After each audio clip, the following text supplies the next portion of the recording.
Good afternoon, Lord Mayor. Your meeting is now live. Thank you.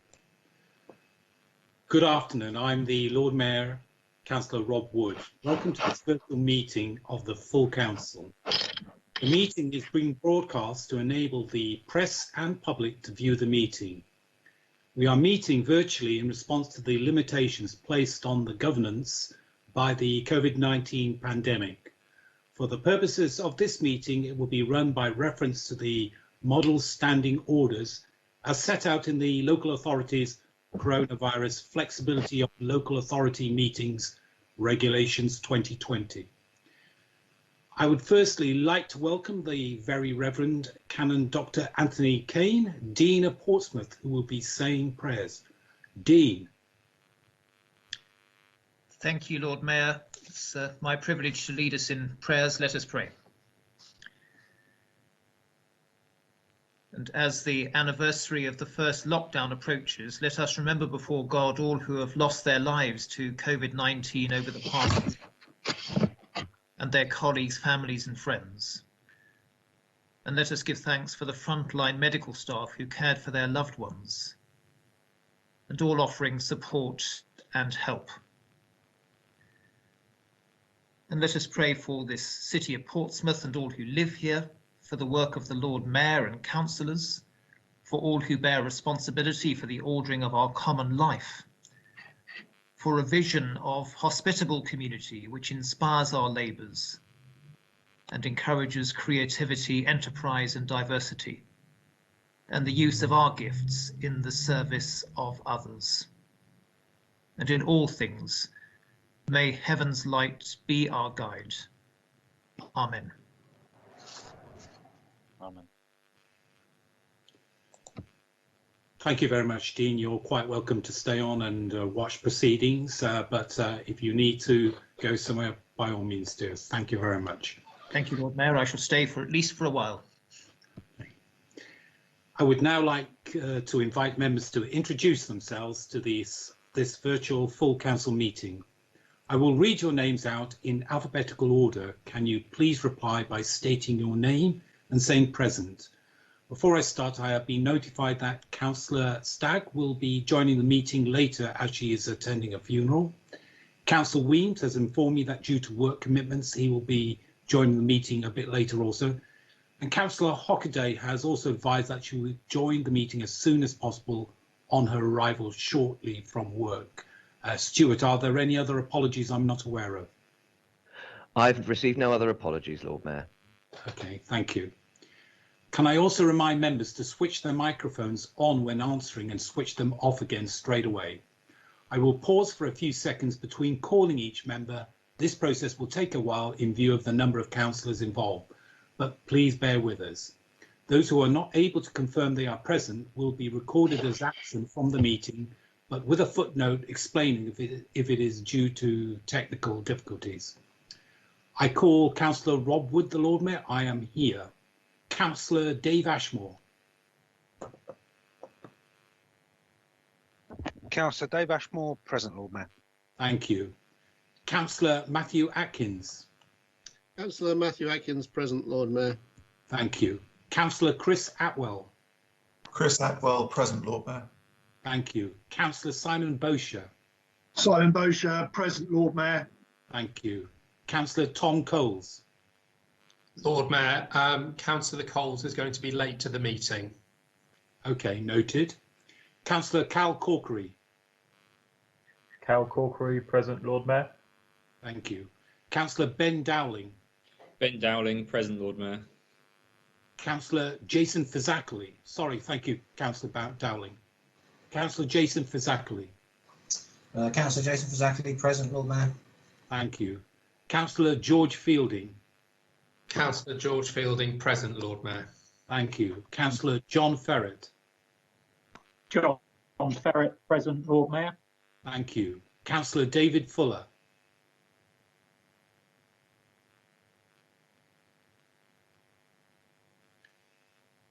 Councillor David Fuller.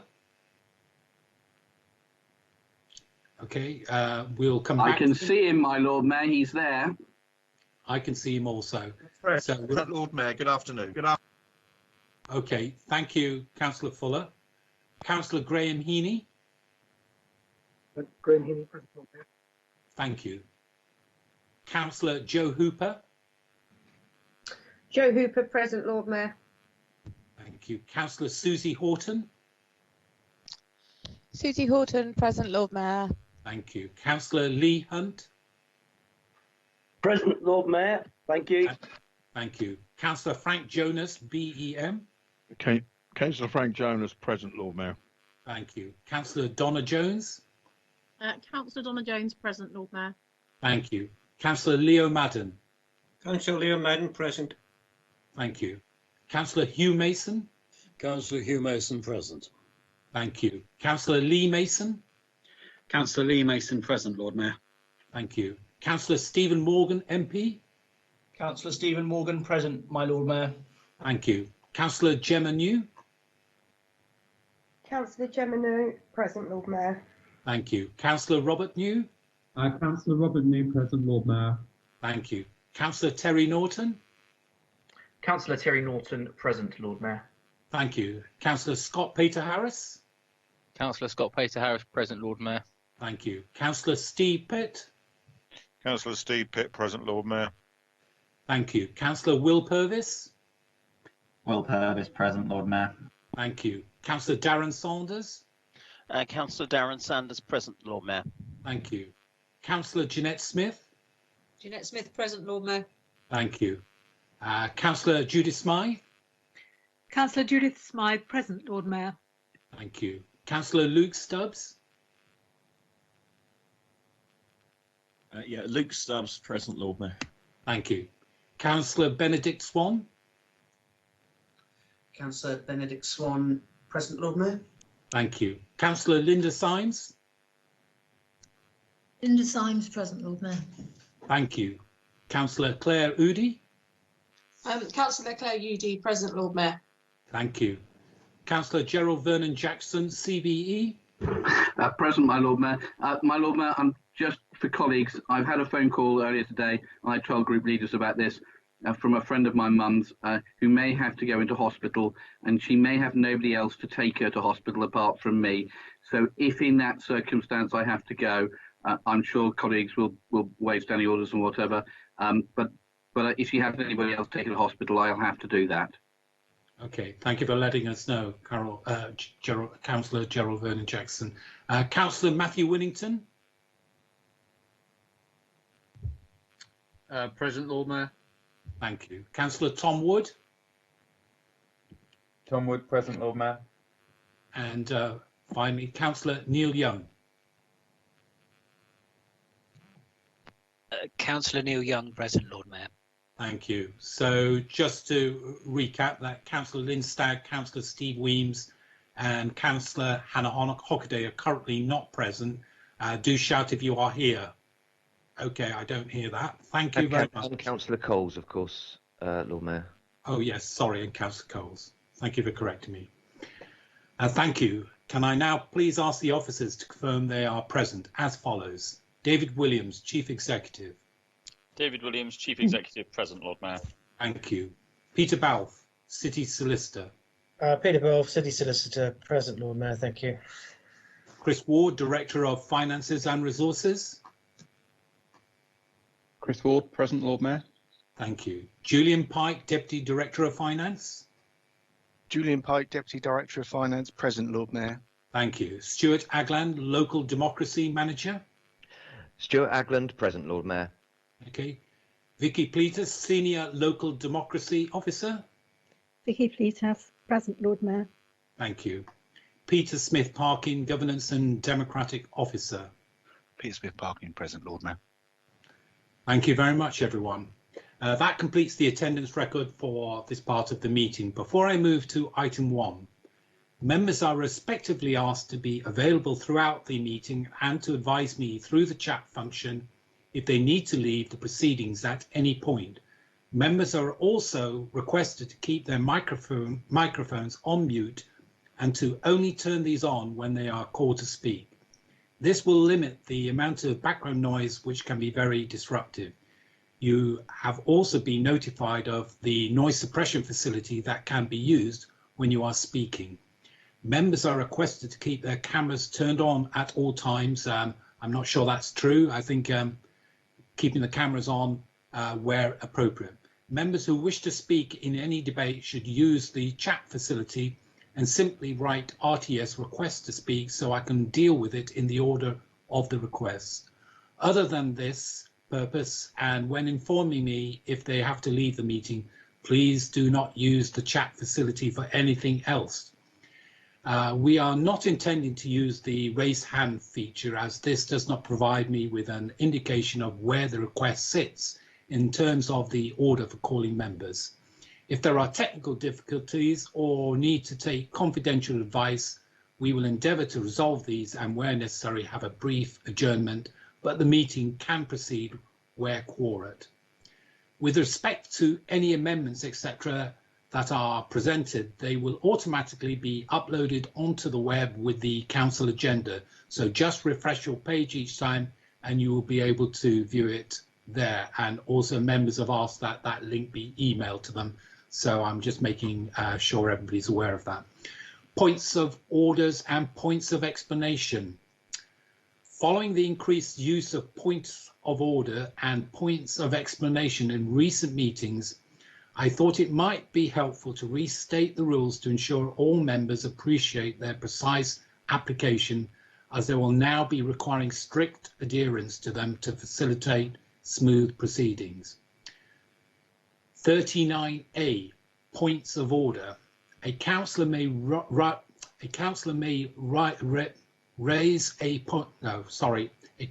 rise of a point of order and shall be entitled to be heard immediately. A point of order shall only relate to an alleged breach of a standing order, and a councillor shall begin by specifying the standing order and then state the way they consider it has been broken. So I will be looking for the actual standing order that was allegedly being breached. So simply quoting standing order 39, which relates to points of order, etc., will not meet that requirement. So standing order 39B, points of explanation. A member who has spoken on any question may make a short explanation of any point, which may have been misunderstood or misinterpreted. The member is entitled to be heard immediately, but must begin by making a succinct statement of what is to be explained. Remarks must then be strictly confined to the explanation. The explanation must be a brief statement of fact and not further argument on the question before the meeting. So I will consequently stop any member from proceeding or continuing with any points of explanation that clearly strays beyond the spirit of this requirement. So now moving on to agenda item 1, declarations of interest. Members, if you have any disclosable pecuniary interests or personal prejudicial interests to declare in the items on the agenda before us, can you please indicate?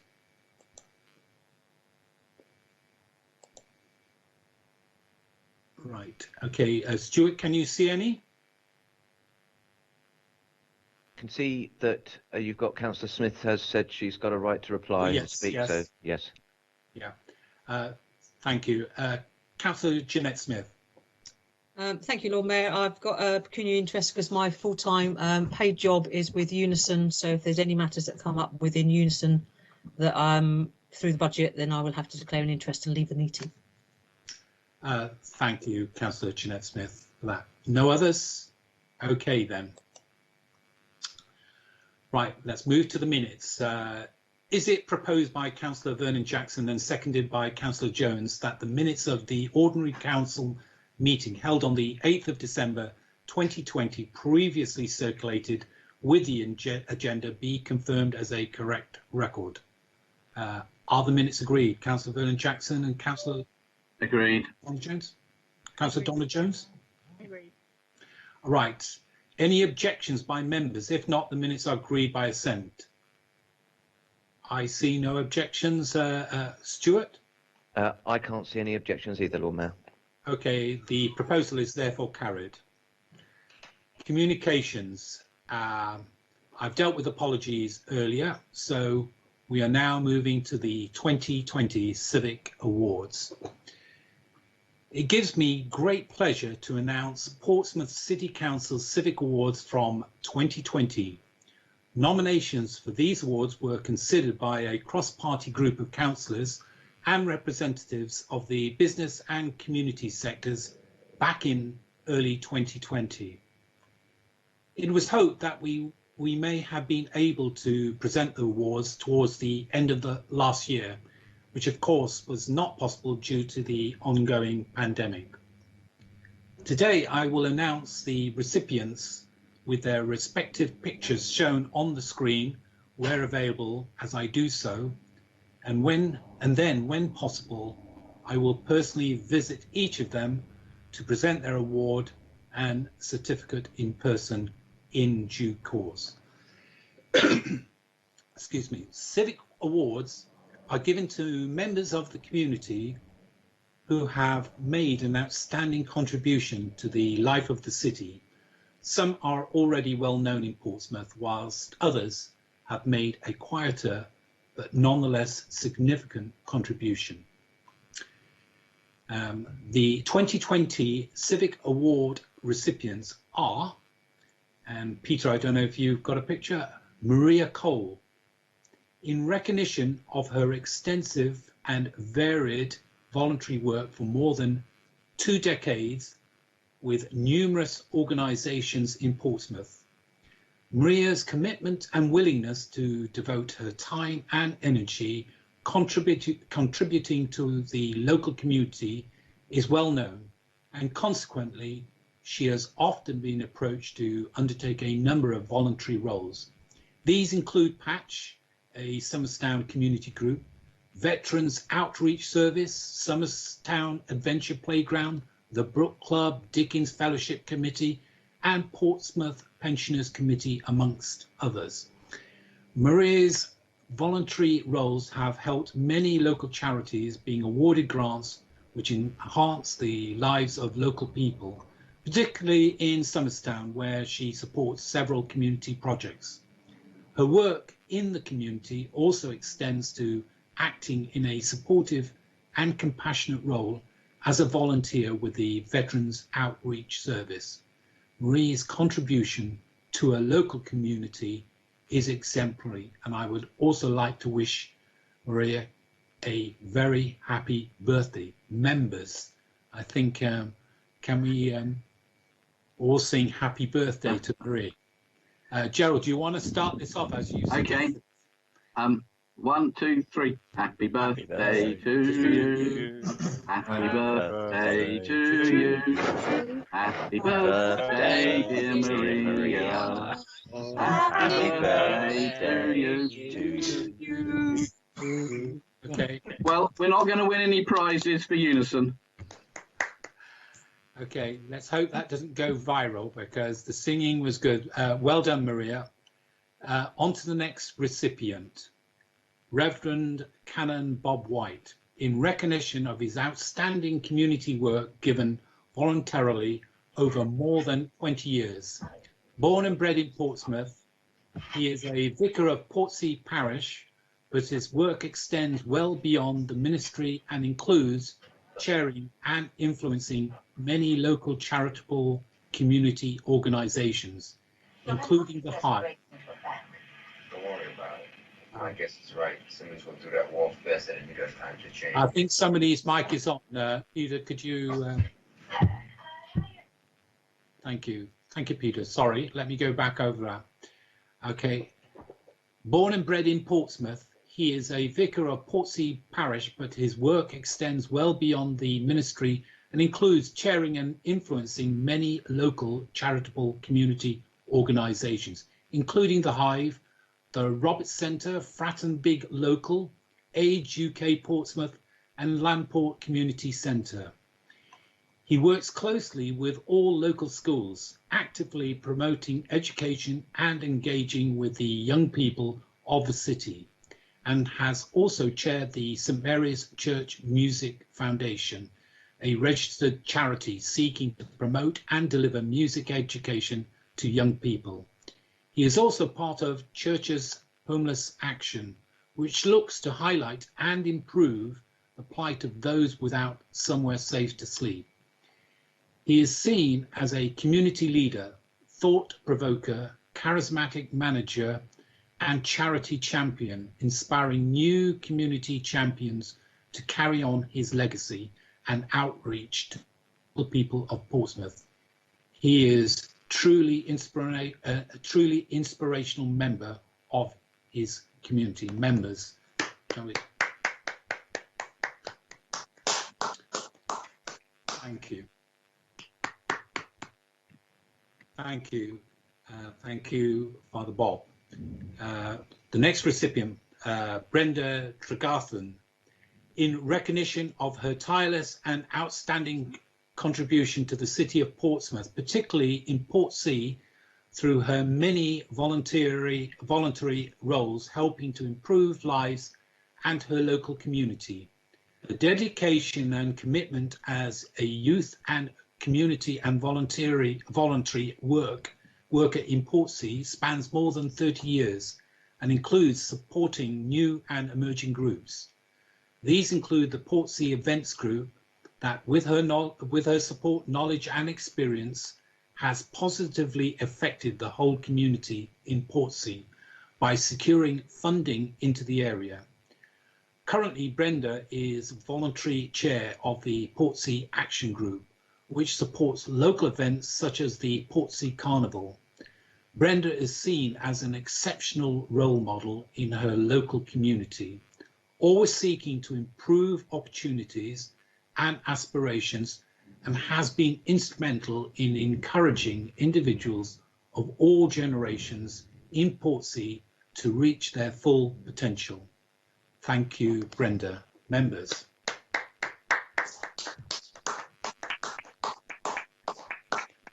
Okay, thank you. The next recipient, Sandra Williams, for her outstanding and inspirational contribution to the Portsmouth community over many years. This has included being the chair of Breast Friends of Portsmouth, supporting women with breast cancer, giving her time weekly to the Macmillan Cancer Support and Information Centre at Queen Alexander's Hospital, and supporting the Titchfield Haven for breast cancer. Also for serving on the Lord Mayor's fundraising committees and supporting the Miss G fundraising efforts, helping raise hundreds of thousands of pounds for the benefit of multiple local charities. In spite of her own health challenges, she is one of those rare, kind and compassionate people who goes that extra mile in supporting others in her community. Thank you, Sandra. Members.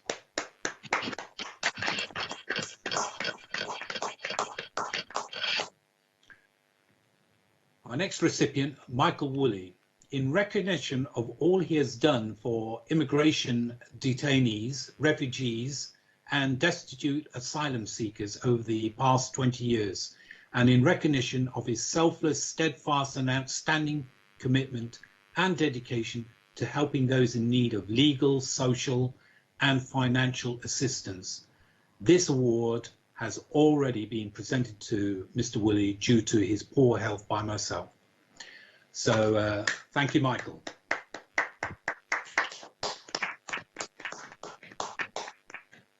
Thank you. It now gives me great pleasure to announce the Youth Civic Award. The Youth Civic Award seeks to recognise the work that young people undertake and their contribution to society as a whole. The 2020 Youth Civic Award is presented to Jack Ansell for taking an active volunteering and fundraising role in his local community, particularly through his participation in the local National Citizen Service. Firstly, as a participant when he led his team to complete an extraordinarily successful social action project where the team raised awareness of dementia, and subsequently as part of the NCS Regional Youth Board in the South when he project managed a continuous social action project to educate the local community on the environmental effects of single-use plastics.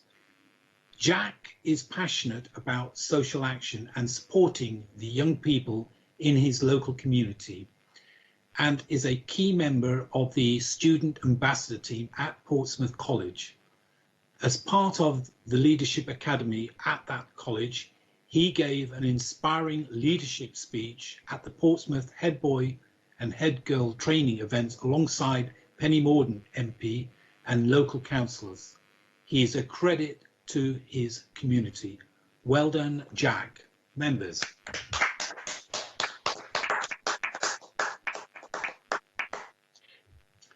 Thank you, members. Congratulations to all our 2020 Civic Award recipients. Well deserved. So moving on, members. I regret to announce the sad passing of Honourable Alderman Stuart Juniper, who died in early January, aged 89.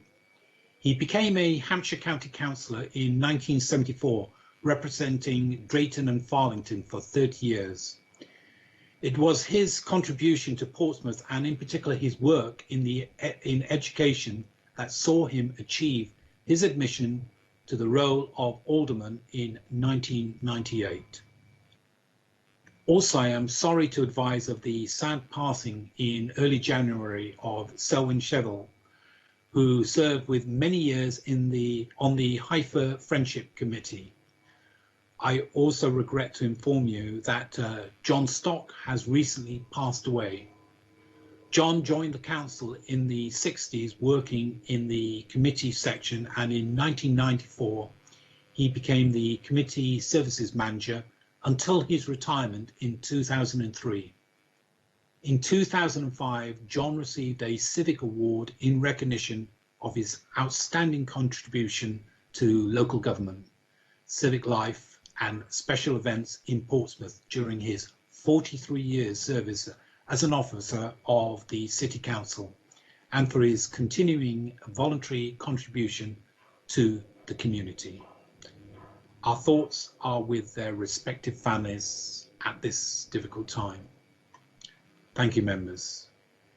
We now move on to item 5, written deputations from the public under Standing Order 24. I have not received any written deputations for this meeting. Stuart, have there been any late ones? Lord Mayor, no late deputations have been received. Thank you. So moving on to item 5, appointments. Again, I have not been notified of any for today's meeting. Stuart, are you aware of any late ones? There are no late ones that I've been notified of, Lord Mayor. Thank you. So item 6, urgent business. Again, I have not been notified of any urgent business for this meeting. In which case, we will now move on to agenda item 7, as nobody has said anything further. Item 7, to receive and consider the budget, council tax, medium-term financial forecast and capital programme recommendations from Cabinet from its meeting held on the 2nd of February 2021. Members, as previously circulated and recirculated in the chamber today, are the recommendations of the Cabinet which met on the 2nd of February. The budget report was also previously circulated. 1. Further to the letter of the 1st of February on the procedure for dealing with the budget debate, I will deal with the Cabinet's recommendations by calling out the minute number, pausing for any member objections. You will be aware that just one report dealing with both the budget and the capital programme. So minute 12, Portsmouth City Council budget and council tax 2021-22 and medium-term budget forecast and the capital programme. Members? Object, Lord Mayor. Okay, thank you. Okay, and in which case, as objections have been raised, the leader of the council, Councillor Vernon Jackson, will need to move his Cabinet's recommendations on the budget and council tax and the capital programme and if you can also say who is seconding that. Just to remind members, the speaking limit does not apply to group leaders on these budget items. Leader, I now call upon you to move the Cabinet's recommendations and name your seconder and seconder to affirm that. Leader. Thank you, Lord Mayor. I'm happy to move the proposal from the Cabinet about the budget, council tax level and capital programme, and Councillor Steve Pitt, my able Deputy Leader, will be seconding that. Councillor Pitt. Happy to confirm that I'm seconding, Lord Mayor. Okay, thank you, Leader. So at this point, Stuart, is the Leader to speak to it? Yes, it's now for the Leader to present his budget recommendations, Lord Mayor. Okay. Thank you, Leader. If you would like to present your budget recommendations, thank you. Thank you, Lord Mayor. In this speech, I will set out some of the work that Lib Dem administration has been doing over the last year and the budget proposals set out in the paperwork for today. I'd like to start with my usual thanks. Firstly, to the finance team at the City Council, Chris Ward and Julian Pike in particular, who have worked hard to turn in a budget that is sensible and prudent, but also one facing many less cuts than many other councils across the country. I'd like to also put on record my thanks to all members of the Cabinet who've worked so hard over this year and achieved so much in such difficult times. Without the hard work and dedication of the staff who work for the City Council, none of the decisions we make as councillors would have been implemented.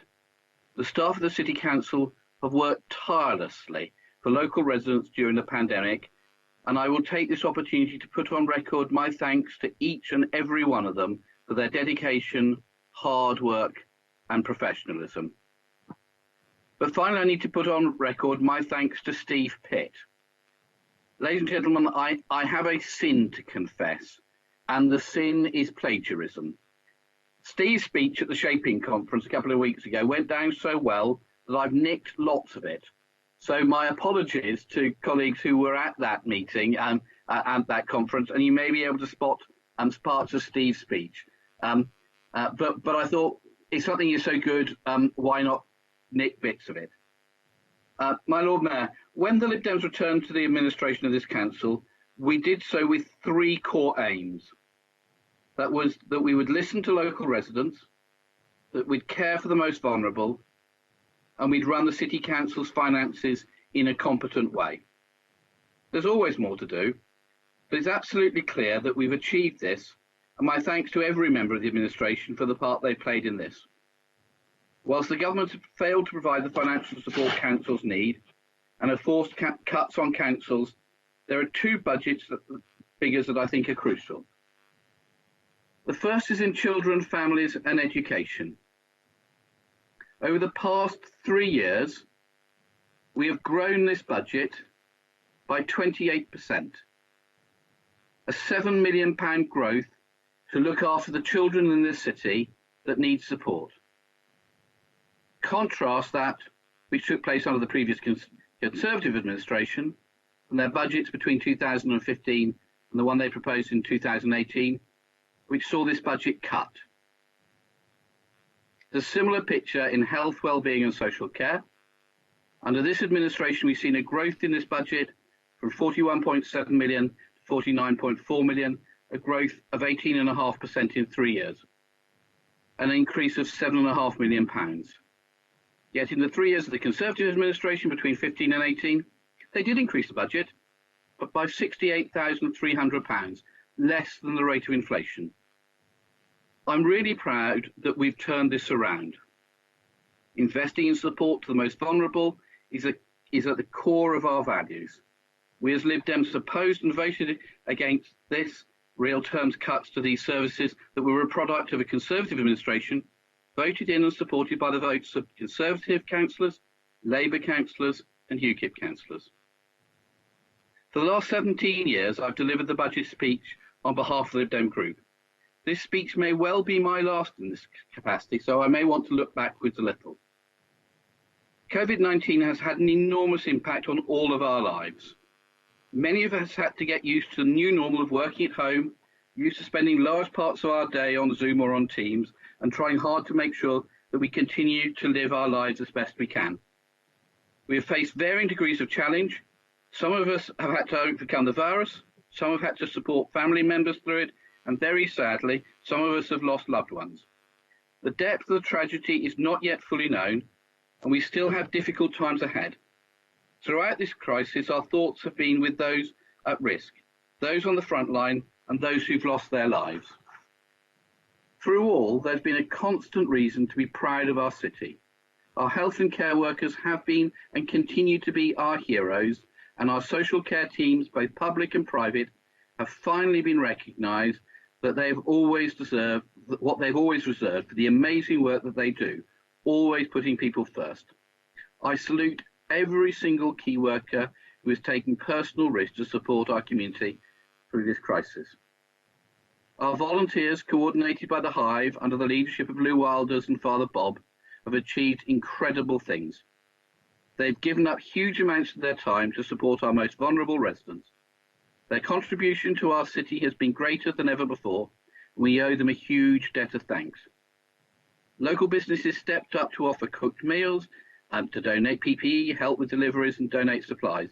So many of them have been ready and willing to go above and beyond to help their communities, and this is something each and every one of us should be hugely proud of. Thank you. Individuals have joined together to forge online communities and local support groups, often cooking a meal for a neighbour or fetching a prescription, or just being there for their friends and neighbours. Our city has grown stronger as a result, and the myth that there is no society has been well and truly busted.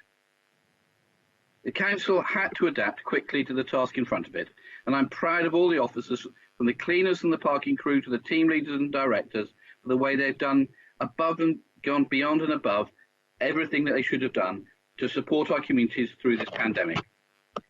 We've conducted residents' research at the City Council with 2 large surveys. The overwhelming majority of residents said that they trust the City Council as a reliable source of information, far more so than they trust the government. And this is testament to the work that has gone on into keeping everybody informed and updated, often in challenging circumstances, as we found our way through this crisis. We've made a very important decision early in the crisis, and it's one I think we should be very proud of. We knew that the food banks were under pressure due to the pandemic, and people panic buying, limiting people's ability to donate the supplies which were rationed by the supermarkets. And we stepped straight in to fund the Hive to guarantee that food deliveries would be maintained. In the weeks that follow, through council, donations and sponsorships, no one who needed support was turned away. The city came together to support the most vulnerable in their time of need, and this is something we'll never forget. Their support continues to this day.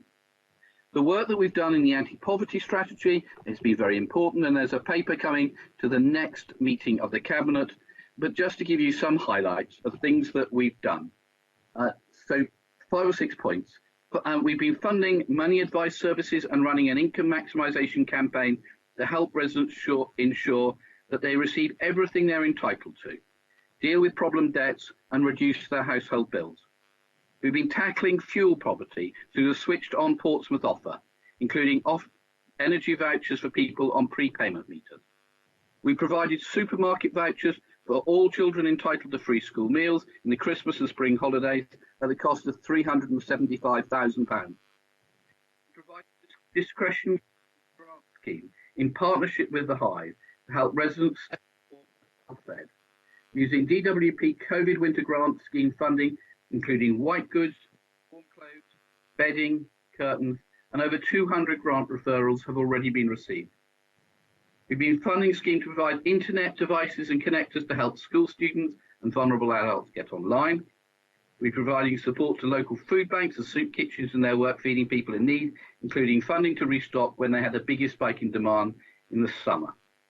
An additional £55,000 has been funding the discretionary test and trace support payment after the ring-fence government funding for the discretionary payments was exhausted in January.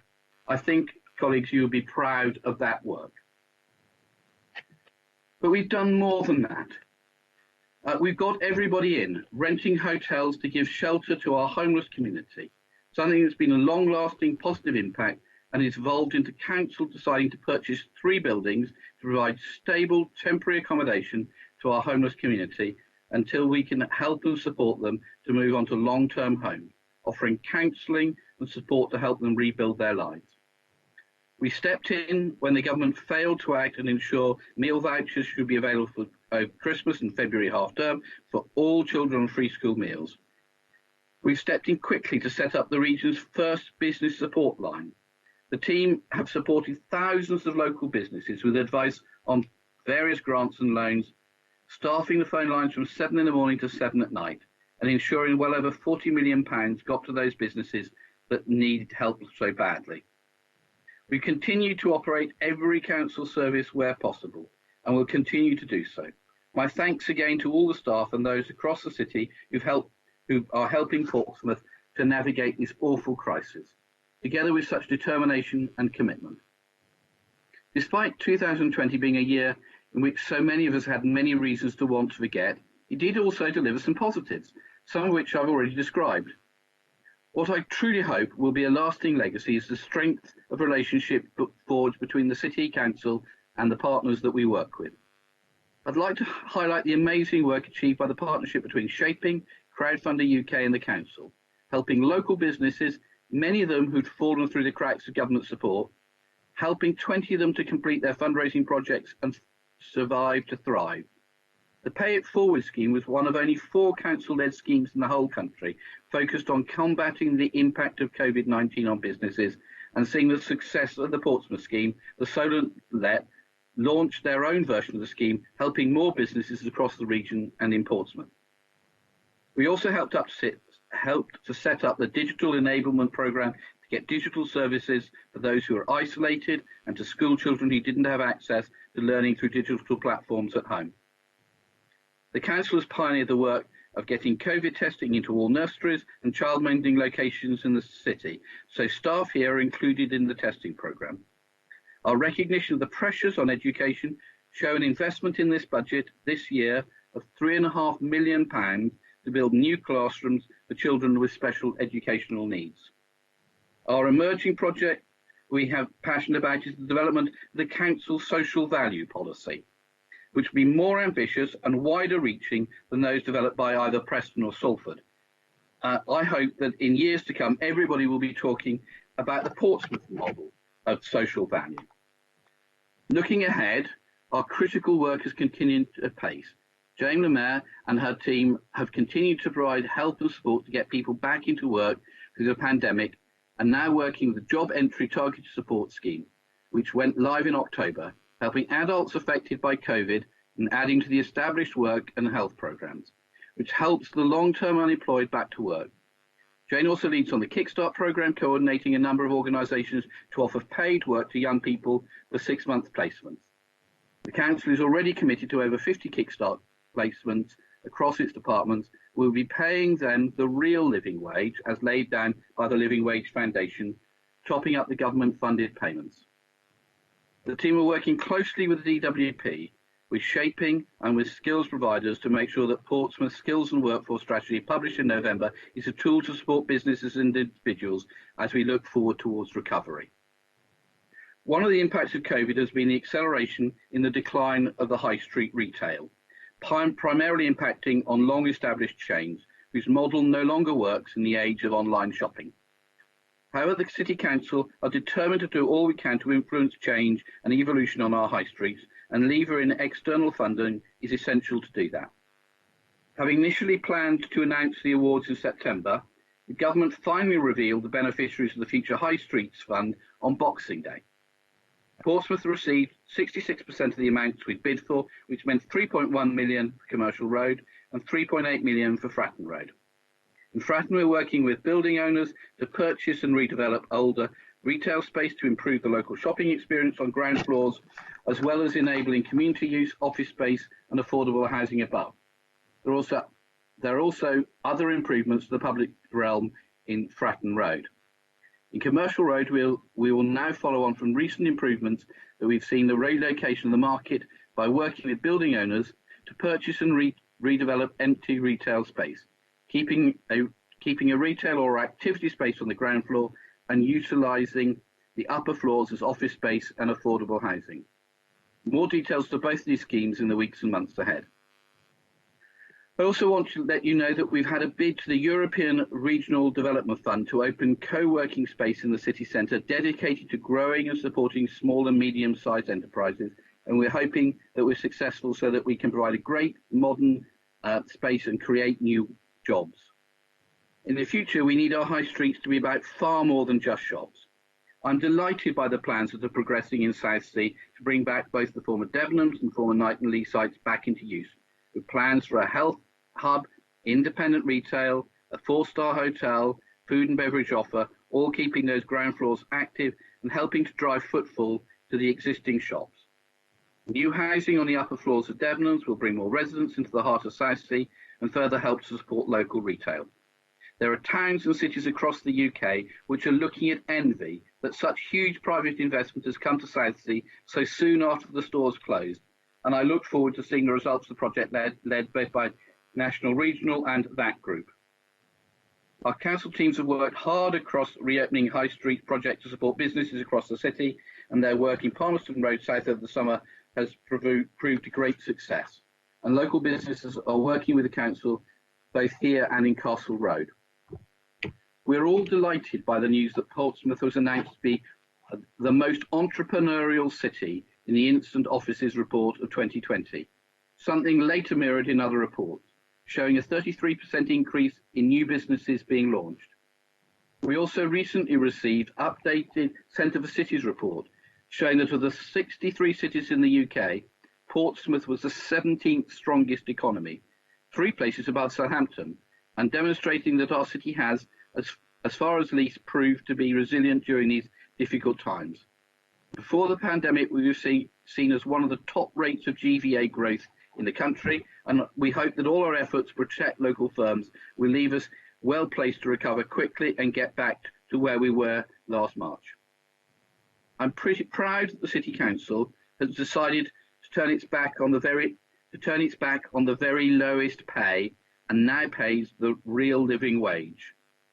Our commitment is to embed this into the City Council so that not only our direct employees get the real living wage, but that all our contractors pay the real living wage as well. This means working through all our contracts as they come up for renewal over the next few years, and making sure that everyone working for the council, either directly or indirectly, receives the real living wage for work they do for Portsmouth City Council. We could have done this with an additional set of cuts of £3 million from the main council budget and almost £1 million from the council housing budget, but this would have made major cuts to frontline services that people have told us they value. We will instead plan to do this over time. Work in housing has shown that a route to reduce their costs from 900,000 to around 300,000.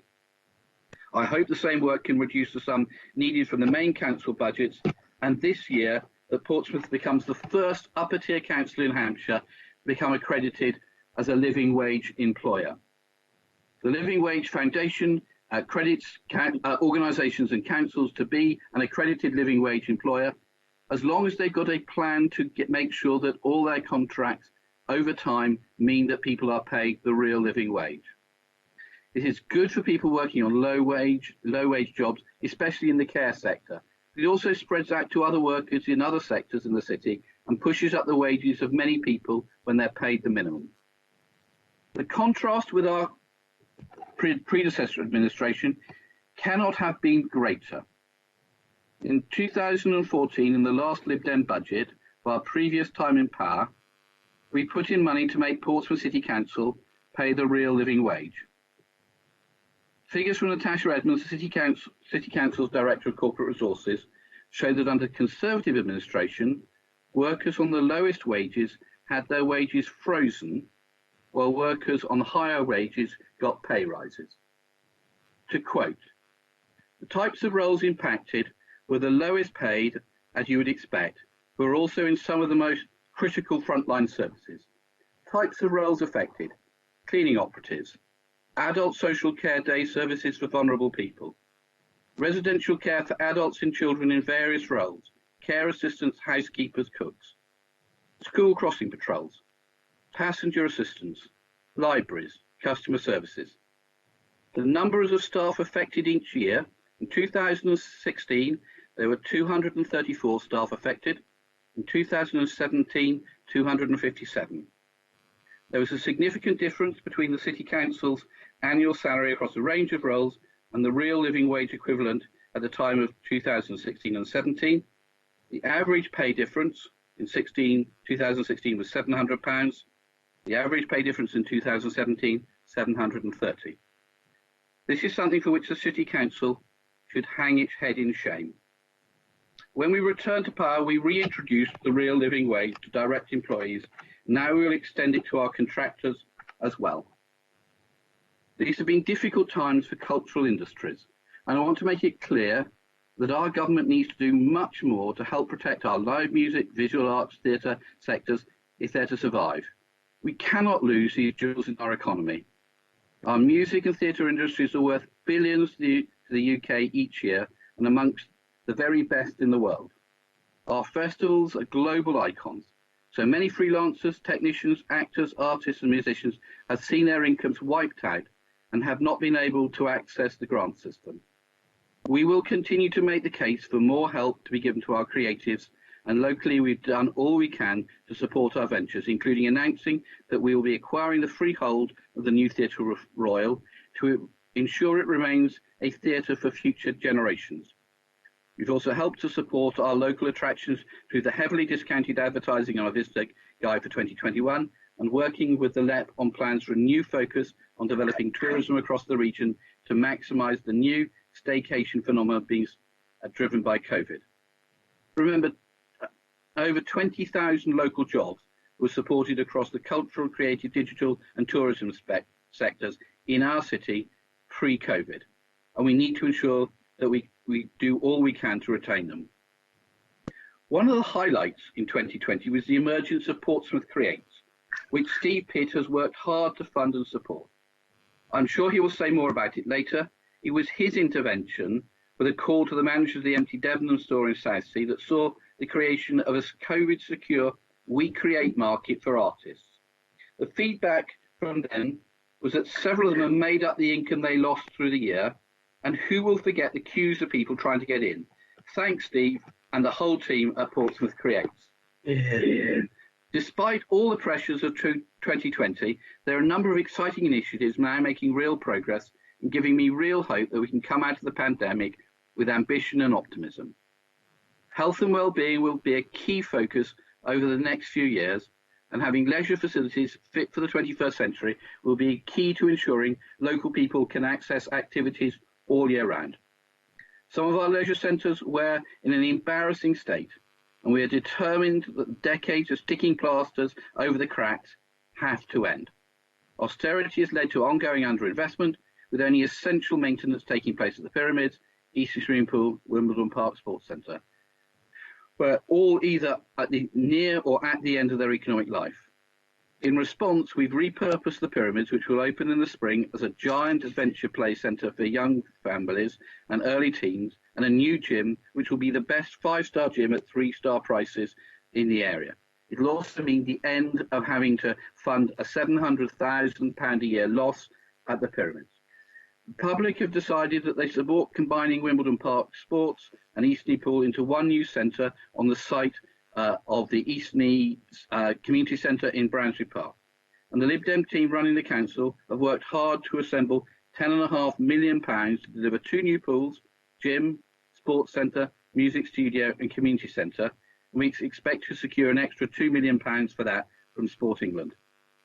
This year's budget will also see us investing £615,000 in cash and £800,000 in borrowing to support 2 schemes in the city, which between them will lever in an additional £4 million from the Football Foundation to provide new football facilities at Moneyfields and King George V in Cosham.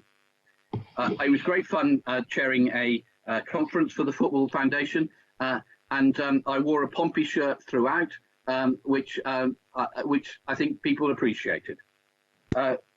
We're continuing our commitment to ensuring South Sea defences by allocating another £200,000 on top of the £200,000 we allocated last year towards art installations, play space and much more along our iconic seafront.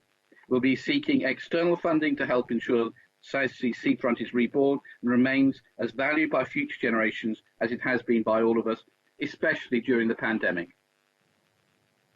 We're spending £100 million buying back former council properties to reallocate those that are on our waiting list and ensure local families have decent homes. This is groundbreaking work that other councils are following. We do not have the capacity to build enough council housing for the need, but by building and buying back, we're making much more progress than other councils. We are investing in our local school buildings and additional places urgently needed for children with special educational needs. And we've already increased the children's and families budget to ensure we're already protecting our most vulnerable young people. And this includes a new digital support tool that was launched last week to enhance mental health support in a way that young people themselves have told us they want it to be delivered. The care that people receive in their own homes and when they need residential care is crucial to the health of residents and to the survival of the NHS. The pandemic has shown yet again incredible close working between the NHS and the city here in Portsmouth, and that has borne fruit. When I've talked to paramedics in the city, they tell me about the excellent work done to get residents home and out of hospital in Portsmouth, and contrast that with services in Hampshire. The pandemic has taught us that transmission of the virus out of hospitals and into care homes was devastating. The work to create the gun wharf unit at Harry Stotnick House has been a key part of breaking that chain of infection and protecting the most vulnerable in society. There is a savings within this proposal in the wellbeing and social care portfolio, and I've had a briefing here from Andy Biddle that I thought I should share with members. The context of these savings is that care and support in care homes in Portsmouth is provided both through Portsmouth City Council managed and independently owned and managed care homes. Around 20% of the places for residential and nursing homes are provided by the City Council, and the remaining 80% by the independent sector. In the autumn of 2019, survey work was undertaken by the Adult Social Care Finance colleagues with independent care providers to gather information about the costs of providing care and analysis, the costs of PCC in-house provision, and also carried out at the same time. The average unit cost for the independent sector was £770 per week per bed. The average cost in PCC residential sector was £1,200, although this is much lower than several other local authorities. Under Section 5 of the Care Act, all councils are required to promote the efficient and effective operation of a market service to meet care and support needs. Under Section 48 of the Care Act, local authorities also have a responsibility to step in and meet need in case of market failure. Across the independent sector in Portsmouth during COVID, we've seen a decrease in occupancy levels across care homes, and market representatives inform us regularly about their concerns over vacancies. We've seen an individual approach this week talking to a decreased occupancy following an outbreak and asked to consider financial help. So the rationale is that the placements in independent sector cost us less than our own provision. Secondly, the increased placements would aim to affect the introduction of further stability into the market at a time of disruption. Thirdly, with Shearwater would use the vacant floor for an activity room for the remaining residents, would be able to turn their floor back into bedded capacity should we need to provide urgent case in case a private care home closed. There are no current residents who would need to leave Shearwater. Our aim would be to redeploy staff into existing vacancies and to reduce our reliance on temporary care worker staff, though we cannot guarantee that there will be no redundancies, and to put the numbers in the worst case. We avoid redundancy costs, this will be great, and it would help us to be able to rely less on agency workers.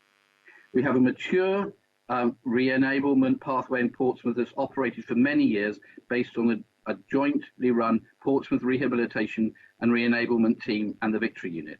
Placements from hospital into care homes will be needed in the short term, but can prevent people regaining full independence. Our aim would be to review the pathway in light of the additional discharge to assess bedded options that have come on stream during COVID and ensure that we're seeing more people come through their enablement and less move into long-term packages of care from hospital. The opportunity to have more time to work with people and be able to return them home, but need a short period after discharge to get back to their independence, should be taken.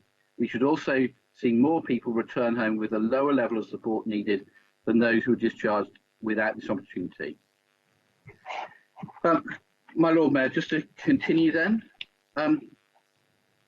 So the council has had a proud history of investing in future prosperity of our residents. Over the past few years, we've seen investment into the port and into Portico. The decision to invest in Lakeside brought us 120 acres in the city, supporting 4,000 jobs. Our recent decision to buy the Sainsbury's site in the city centre unlocks development in the city centre and the ability to build a city centre road to reduce air pollution, improve cycle routes into the city and reduce traffic queues. As a business owner, the City Council has a long and successful history, but that's sometimes meaning saying no instead of yes. The citizens of Bristol and Nottingham will each have to pay off the debt of at least £30 million flowing from their council's decisions to create companies to enter into the domestic energy supply market. Luckily here, the cries of our Conservative and Labour colleagues to do the same thing were ignored, and Victory Energy was not allowed to run up these levels of losses. The business case was superficially attractive, and I have to admit, even I was taken in for a time. But closer examination showed that the finances and business plan just didn't add up. Luckily, the people of Portsmouth have been saved from these huge losses from the cuts that would have followed. If we carried on with Victory Energy, we'd be looking here at cuts of 10 million a year, not 1 million a year, because people were taken in by the business plan. Instead, we've been able to double the number of community wardens and invest in additional CCTV cameras to keep local residents safe. Finally, I want to turn to the issue of climate change and the climate emergency. Although the last year has seen a necessary focus on our priorities as we've concentrated on keeping the city as safe as possible, work continues to address the climate agenda and will now move forward as we hopefully emerge from the shadow of the virus in the coming months. We've secured funding to make long-awaited improvements to the Eastern Road cycle lane, removing a major pinch point and making journeys safer. We've secured tens of millions of pounds through the Transforming Cities Fund, which will improve a number of key junctions across the city, improving safety, traffic flows, and more importantly, air quality. These changes will significantly improve bus journey times so that once people move back onto public transport, again, the bus is a more attractive option, reducing car use.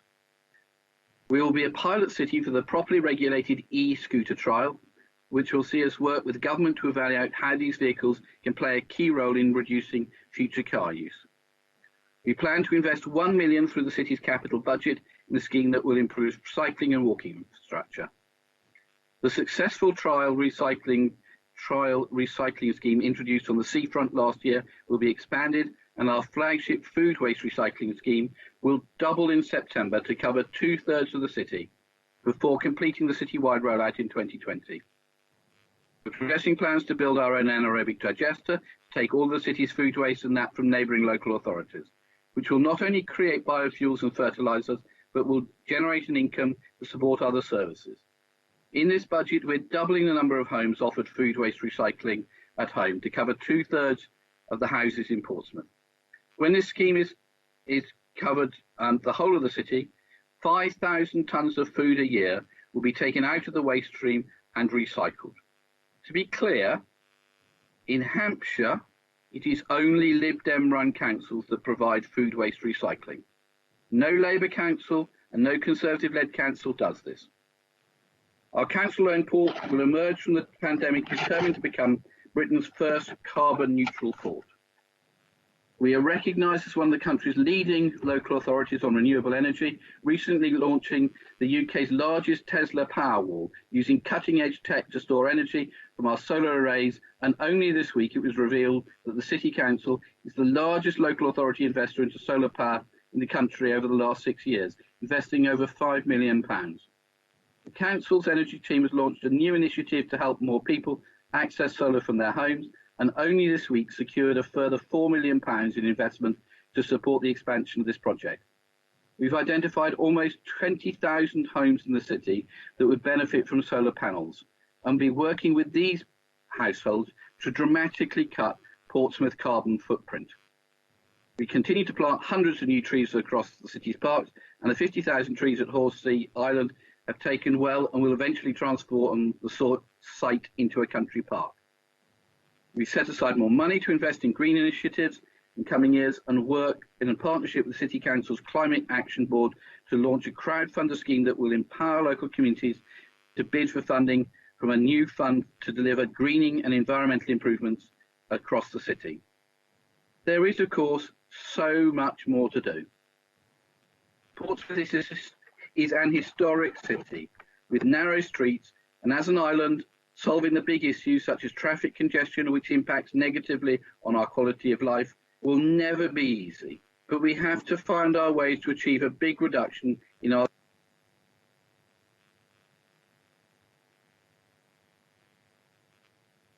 Leader, you've muted yourself. My apology. Has that been, Steve, has that been on for at least the last half an hour? No. Unfortunately not, Leader. Seconds. Please go There back. is- Seconds. The government-imposed clean air scheme will come into force in the west of the city later this year, and is a stark reminder that we have to make progress quickly or our economy will suffer along with our health. I urge every business to think of ways we can join our efforts and help us reduce our emissions quickly back to safe levels and beyond. We're all in this together, and together we can make a difference. We'll also continue to lobby government to support Portsmouth and recognise the unique challenges we face as an island city. And so there is much achieved, and there remains much to achieve. It's been a privilege to be the council leader here, who's been in the role for the longest. 13 years is a long stint. My thanks to councillors from all parties and all groups for the work you've put into making the city a great place to live in, to visit and to work in. We may disagree on some things, but on the majority we have a common line of supporting what is best for Portsmouth. My view has always been that the test of any administration is not what we say but what we do. At times there have been those who sat on the sidelines and lobbed in criticisms, but we've weathered them and gone on to deliver a huge range of things for the people of the city. The test we set ourselves was to be a listening, caring and competent city council. We've been financially competent. While other councils have gone bust, we have been prudent with the council's finances. The government's not kept its word to fully protect our council's finances, but we've weathered the storm and put aside £11.9 million for additional costs for COVID. And yet, we've been able to put aside £3 million from underspends last year to make sure there is money for major capital projects next year. Over the last 17 years, I've had to make cuts to council budgets under both Labour, Conservative and coalition governments. We've had to remove over £100 million of expenditure because of good, sensible financial planning. The 3 unitary councils in this area have different savings targets. Here in Lib Dem run Portsmouth, the saving targets have been £1 million. In Conservative run the Isle of Wight, the target is £3.5 million. And in Labour run Southampton, the cut is £4 million. Good financial management pays dividends. We've listened to residents, whether it's been the desire to invest more in services for the vulnerable, to giving parking zones to communities that ask for them, to investing in leisure facilities in Cosham and in Eastney. We've always been open to working with others on this council, and I'd like to record my thanks to Councillor Claire Udy and Councillor Jeanette Smith for their constructive work with us on this budget. Whilst we're unable to accept the amendment as drafted and the potential risks associated with some of the savings proposals, I'm able to give you a commitment that your spending proposals can be accommodated this year.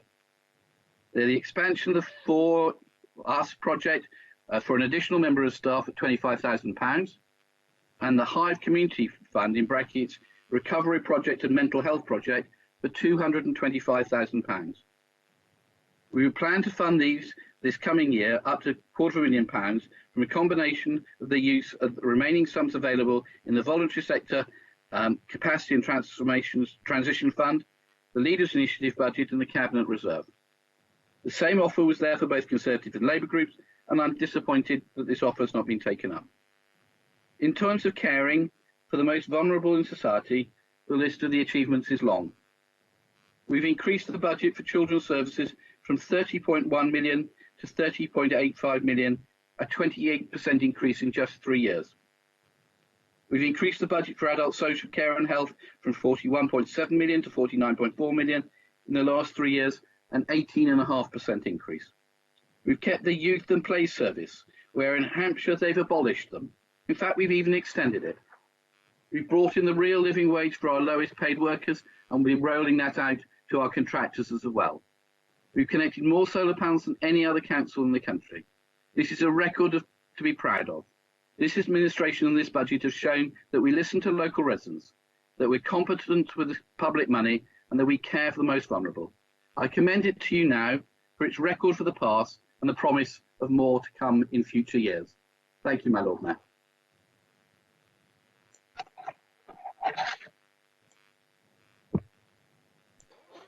Thank you, Leader. And can I just say a point to all leaders? You've predisposed that this might be your last one. I just want to thank all leaders of all parties who've helped me during this year.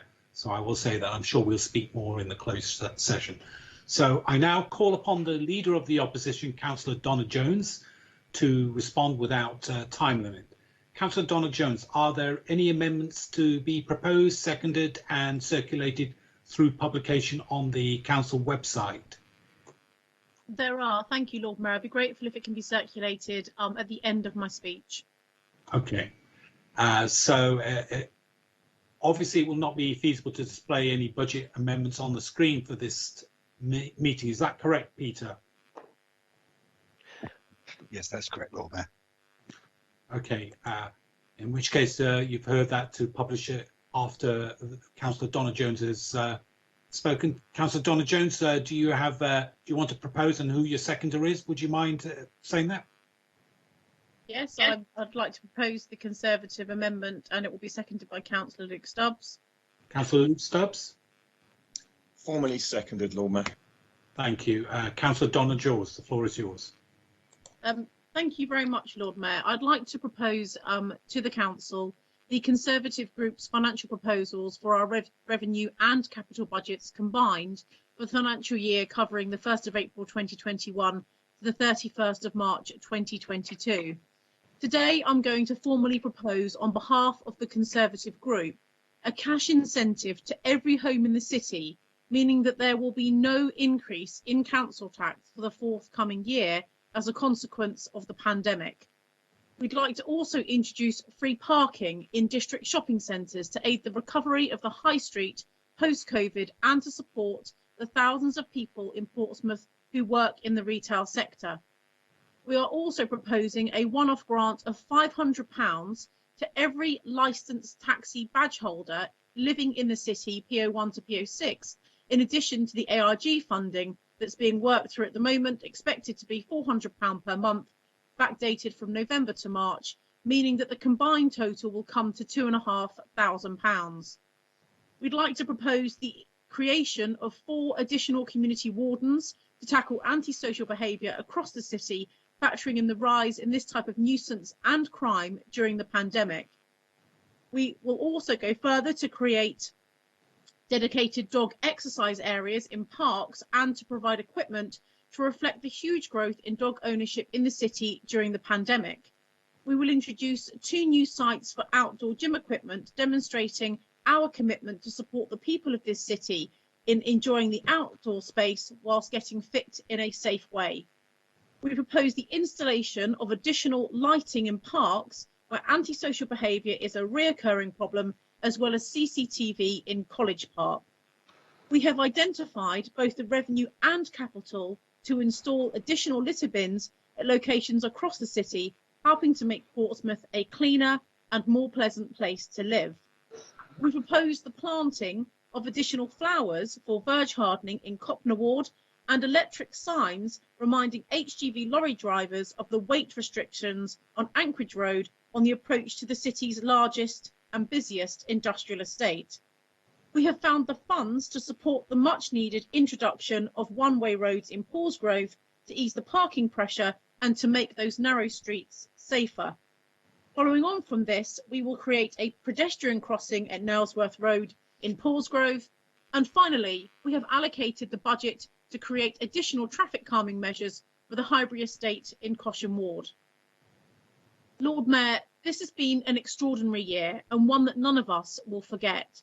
We have all lived through history with a global pandemic that has killed over 2 million people around the world. Sadly, Portsmouth people have not escaped the effects of this highly contagious disease. Who would have thought 12 months ago that we would be holding meetings online, that we would not be able to go into the homes of family members and friends and do simple things such as hugging your parents or your children if they live in a different house? Who would have thought these things would be prohibited? One of the hardest things for people in this city has undoubtedly been losing loved ones, either through COVID or other illnesses, and not being able to be there to hold their hand and spend their last few days and hours with them. The real cost of this pandemic is not a financial one, it's the heartbreak that can never be recovered.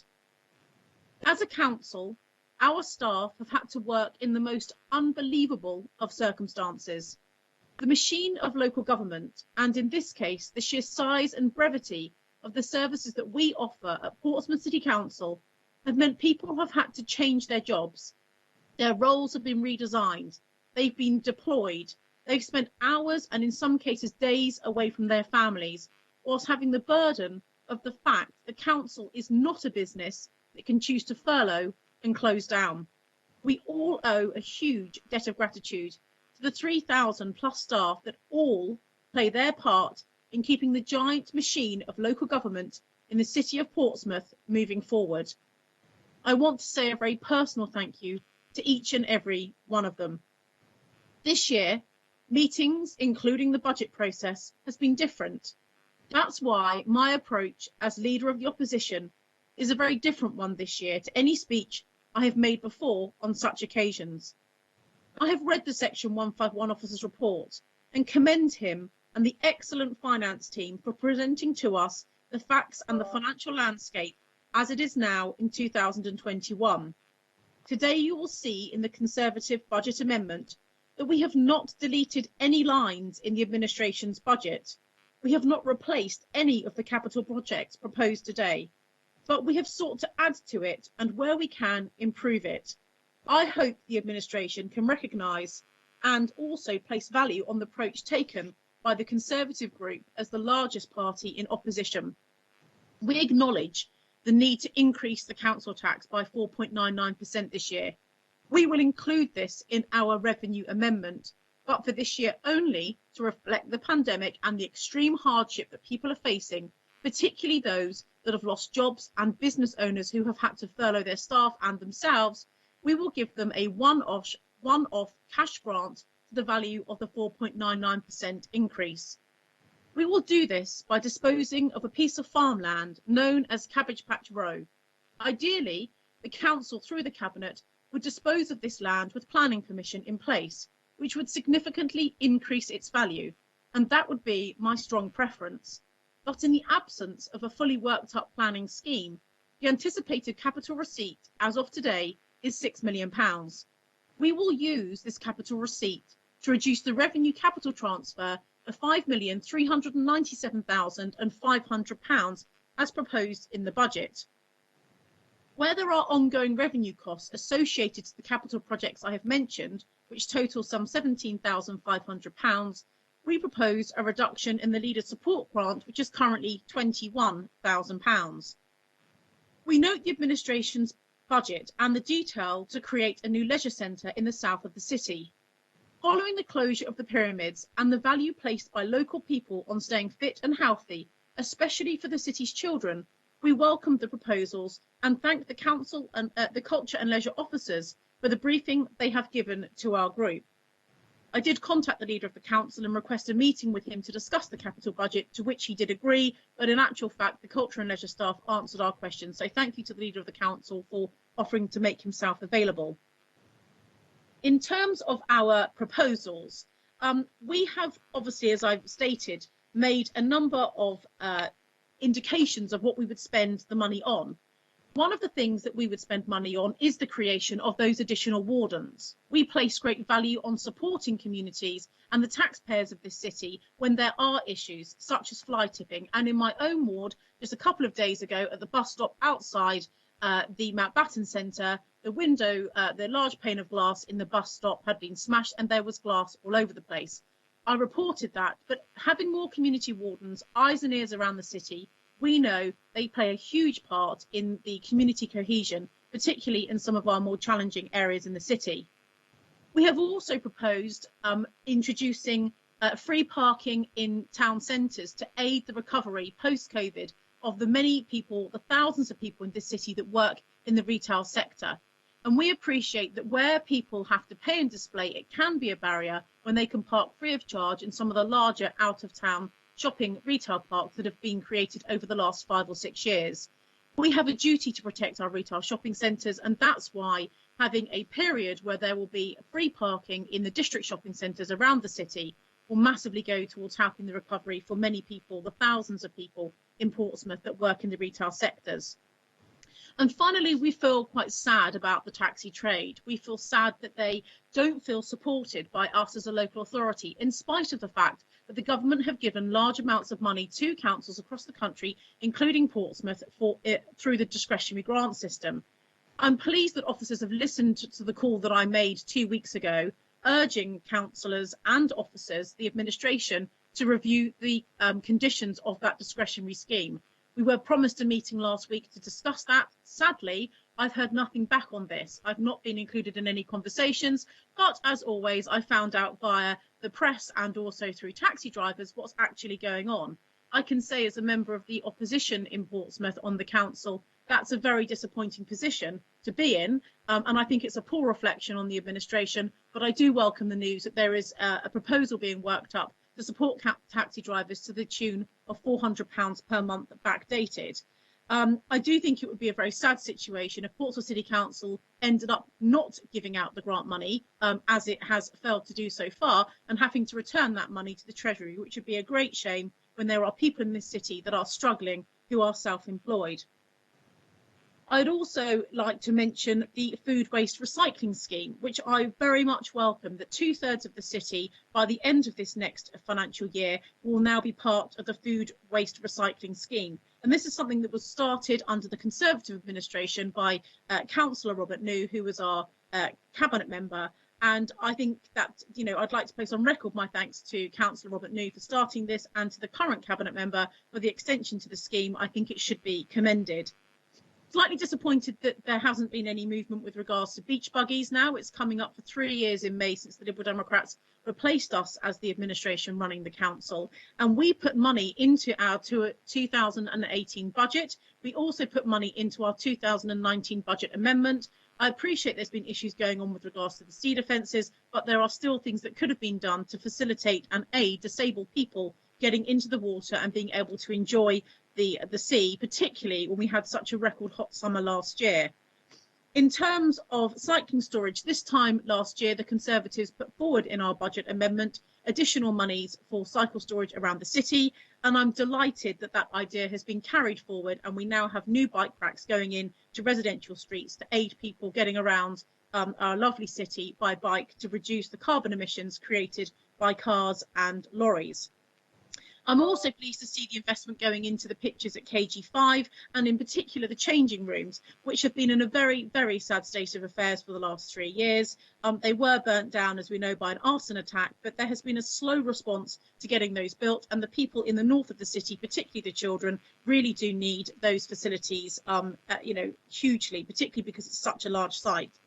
I'm disappointed that we have not taken forward the Conservative proposal last year to create 2 specialist posts in the planning department to work on the HMO database. I think it's absolutely crucial that the HMO database is up to date, comprehensive and workable, so that people can check if there are HMOs in their road, and if they think they're living adjacent to an HMO property that's not on the database, they can then report that. And I'd also like to place on record my thanks to the administration, in particular Councillor Matthew Winnington, for the work that has been done on addressing the care cap, which we also raised in our budget last year. And there has been some progress this year, which has certainly helped those that were hit the hardest by the introduction of the Liberal Democrat care cap previously. I'd like to say thank you to all residents across the city who took part in the budget consultation. It's not something that is taken lightly. We do place a lot of importance, obviously, on people's views, and having that interaction from the residents of the city in terms of the budget consultation is something that I think is extremely important.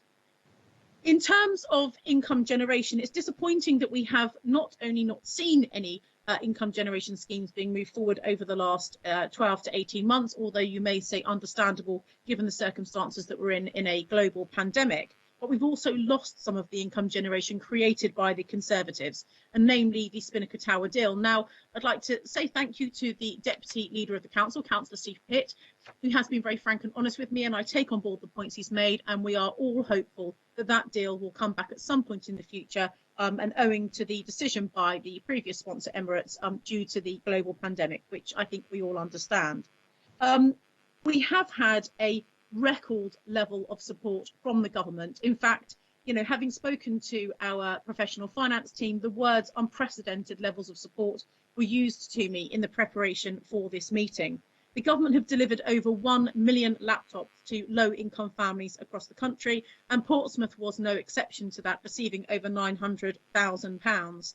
There have been many one-off grants that total tens of millions of pounds that we have had from the government, but in particular, we have had over £12 million of revenue support and revenue deficit funding from the government, made up of £6.6 million for COVID support, £1.4 million for adult social care earlier in 2020, £1.7 million for the council tax support grants from the government, an additional uplift, an additional £2.8 million for the adult social care uplift, taking into consideration the government's decision to pay the living wage, particularly to those poorest in society, which reflected a 2.2% pay rise for a number of people employed through the adult social care portfolio, and also contractors who were previously being paid the lower living wage. So I'm pleased that through the government's support, and also through ours previously as the Conservative administration, that people in this city were being paid the national living wage, the government's living wage, which was obviously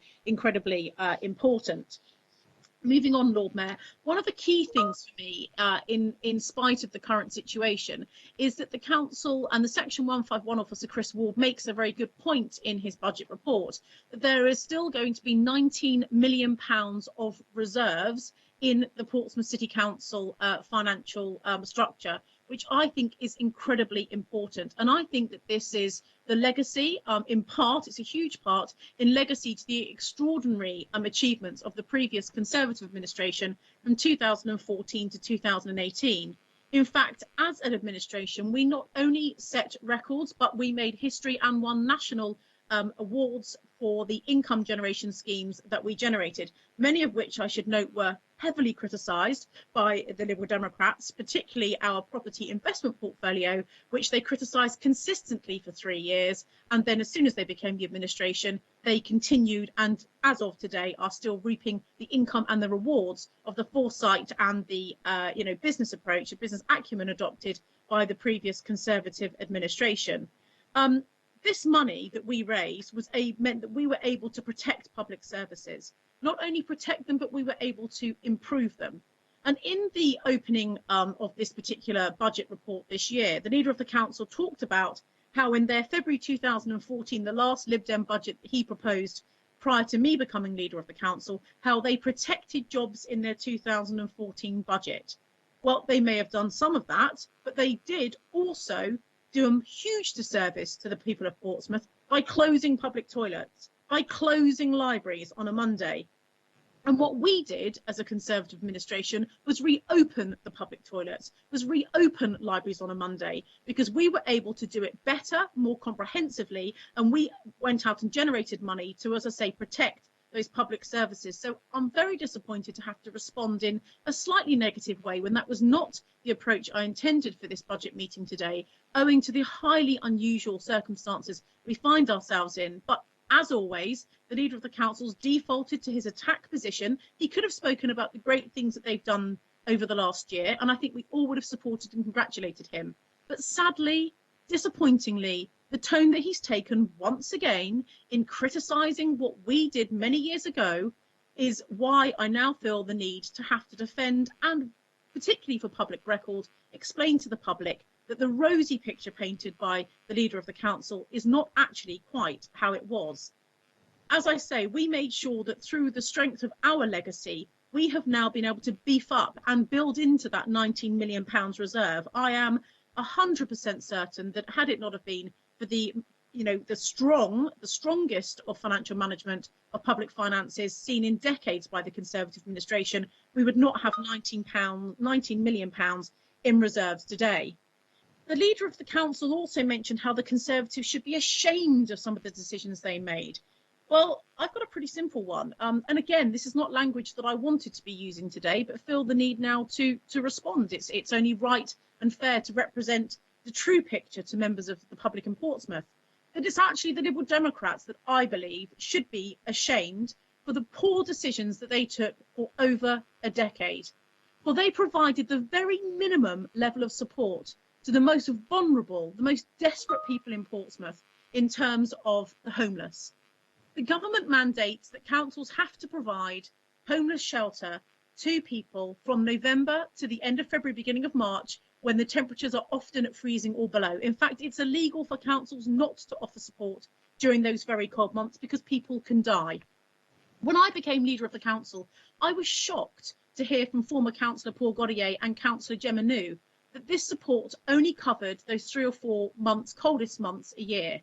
And when I asked what happens for the rest of the years, the rest of the months in the year, the housing team told me we don't have to offer them any support, so we don't. And that's what we have always done. So one of the first things that we did was go out and raise the £385,000 extra pounds through the income generation that we adopted as an administration to set ourselves apart from our predecessors, because we believe that looking after the most vulnerable in society was the very basic function of any administration. And for the first time ever in this city, we offered a bed for everyone. 365 days a year, we made sure that we had 130% capacity that we needed to look after the homeless in our city. So 40 beds available every evening, with an average homeless count ranging between 29 and 31 to 32 people per night. And I have to say that I am sad that the comments have been made today. Every administration does things right and things wrong, but certainly the picture that's been painted really wasn't a true reflection. In fact, in just over 10 years, they built 40 new council homes. In just over 2.5 years, we built 204 and laid the plans for many, many new council homes, and by the creation of a company called Ravelin to develop other sites around the city for joint partnerships with social housing providers as well. And I'm pleased that the Lib Dems have adopted yet another Conservative idea to continue the very ambitious house building targets. When we became the administration in June the 3rd, 2014, old people in this city who were referred for a care package were sadly having to wait over 200 days for an assessment for their care package. We got that down to 31 days. We thought it was disgraceful that people were having to wait 3/4 of a year just to start having an assessment before they even received any kind of income. What a very, very sad state of affairs. But it's yet another good example of proving that the Conservatives are competent and capable and have a clear history of delivering strong and effective public services across the country, which is obviously why we have such a huge, record majority in Parliament. We then heard from the Leader of the Council about the Victorious Festival. And we can all, I think we'll all be united in our agreement of the support and the significant uplift that the Victorious Festival brings to particularly the tourism industry in Portsmouth, and the tens of millions of pounds that it pumps into our local economy each year. It was in fact the Conservatives that agreed the new 7-year contract with Victorious, back in 2015, making sure that they didn't leave the city and go elsewhere when they were being poached or attempts to be poached by other people. We also heard about greening Portsmouth and the significant number of trees planted, which I'm pleased to confirm, including the country park, those trees and the planting there was started under the previous Conservative administration. Which brings me on to another green initiative, and that is solar power. And the leader of the council advised us that, in fact, we are the largest provider of solar power councils across the country. And I'd like to say a huge thank you to Councillor Lee Mason, the previous cabinet member, who was ambitious, who had foresight, and who had belief that it was the right thing to do to put those solar panels all over the roof of the civic offices, on housing offices, on public buildings, and in fact, to deliver a partnership where we could deliver solar power into the dockyard and to other companies and private and public sector buildings across the city. And that happened. And I'm really pleased that that is yet another Conservative legacy that continues, as is on-street charging and electric charging points in all of the council's car parks. Again, yet another green initiative installed and brought on by the Conservative administration. It's a shame that our third flagship policy of the Boris Bike Scheme, of having a community bike scheme across the city, which we launched in March of 2018, was in fact scrapped in June 2018 by the administration, who seemed to have a complete lack of interest in having any kind of community bike scheme. And before they say Next Bikes pulled out, which maybe they did, I don't know, I wasn't a part of the administration, there's been no commitment or any kind of signs whatsoever in the last 2.5, almost 3 years, from them to replace a community bike scheme, which is extremely disappointing. And finally, Lord Mayor, Vessel. We heard from the leader of the council, Victory Energy, how the business case didn't stack up, how it was overly ambitious, and how, thanks to him and his Lib Dem colleagues, they have stopped the Labour and Conservative councillors from wasting, and I quote here, "We have saved the public, we've saved them from these huge losses." That's exactly what Councillor Vernon Jackson said. I'm sorry to say that that's actually not true. In fact, Victory Energy was due to have a £6 million loan from the council, which would have taken 2 years to pay back. The business was due to launch in August 2018, and by August 2020, the loan would have been paid back, and we would have now been several months into the profit period. So it would have been another Conservative income generation strategy, which could have prevented some of the cuts that are in the Lib Dem budget today. In fact, when the leader of the council says that he has saved the people of Portsmouth and he's prevented those losses being run up, that is actually misleading, for he has continued to spend money through Vessel, and to this day the company is still not wound up. The Lib Dems have continued to spend money on Victory Energy, totalling well over £3 or £4 million now, with nothing to show for it. So there's the difference between the Conservatives and the Lib Dems. We would have run the business. I know that I had the capability to make sure that business became a success. We would have had the debt paid back by August last year. We'd now be into profit. The Lib Dems have failed to get rid of the company. They've carried on spending money on it. They've got nothing to show for it. And yet the leader of the council, in an embarrassing way, has brought that up yet again today. So finally, Lord Mayor, from me, we do have some key decisions to make. These are very important decisions that do affect everyone's lives across the city of Portsmouth. Finally, I would like to say a massive thank you to the staff who support councillors of all parties and do an excellent job, in particular Chris Ward and Julian Pike, for their support in creating our Conservative Budget Amendment 2021. So, Lord, I formally propose the Conservative Amendment to Portsmouth City Council for the budget 2021-2022. Thank you. You're muted, Lord Mayor. Thank you for that. Yes. Thank you, Councillor Donna Jones. Before I move on, are you happy now for it to be published on the website, Councillor Donna Jones? Yes, please. Thank you very much. Okay. In which case, Peter, if you could say when it's published, and just to be fair to the follow-on speaker, just give a minute, because I know everybody will immediately refresh that. So I'm just going to allow a minute there for people to get that out of the system before we move on. I have two councillors I can see that have joined us, Councillor Lynn Stagg and Councillor Weems. Councillor Lynn Stagg, you said you've got no declarations of interest. Is that correct? That's correct, Lord Mayor. And apologies for being late, but I was at a funeral. That's okay. Councillor Steve Weems, also, have you got any declarations? Good to see you here. Thank you, Lord Mayor. I have no declarations of which I'm aware. Thank you. Okay. And Councillor Hockaday, I believe, is here, Lord Mayor, and wishes to Okay. make herself known to you. Councillor Hockaday, are you there? Have you got any declarations? I have no declarations, Lord Mayor. Okay, welcome also. Thank you. Thank you. In which case, first of all, Peter, have you managed to publish that? Yes, Lord Mayor, the amendment is now online.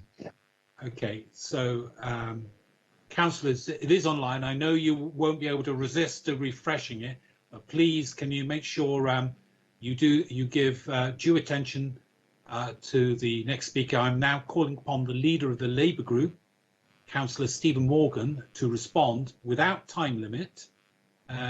Councillor Morgan, are there any amendments to be proposed, seconded and circulated through publication on the council agenda website? If so, can you advise when you wish them to be published?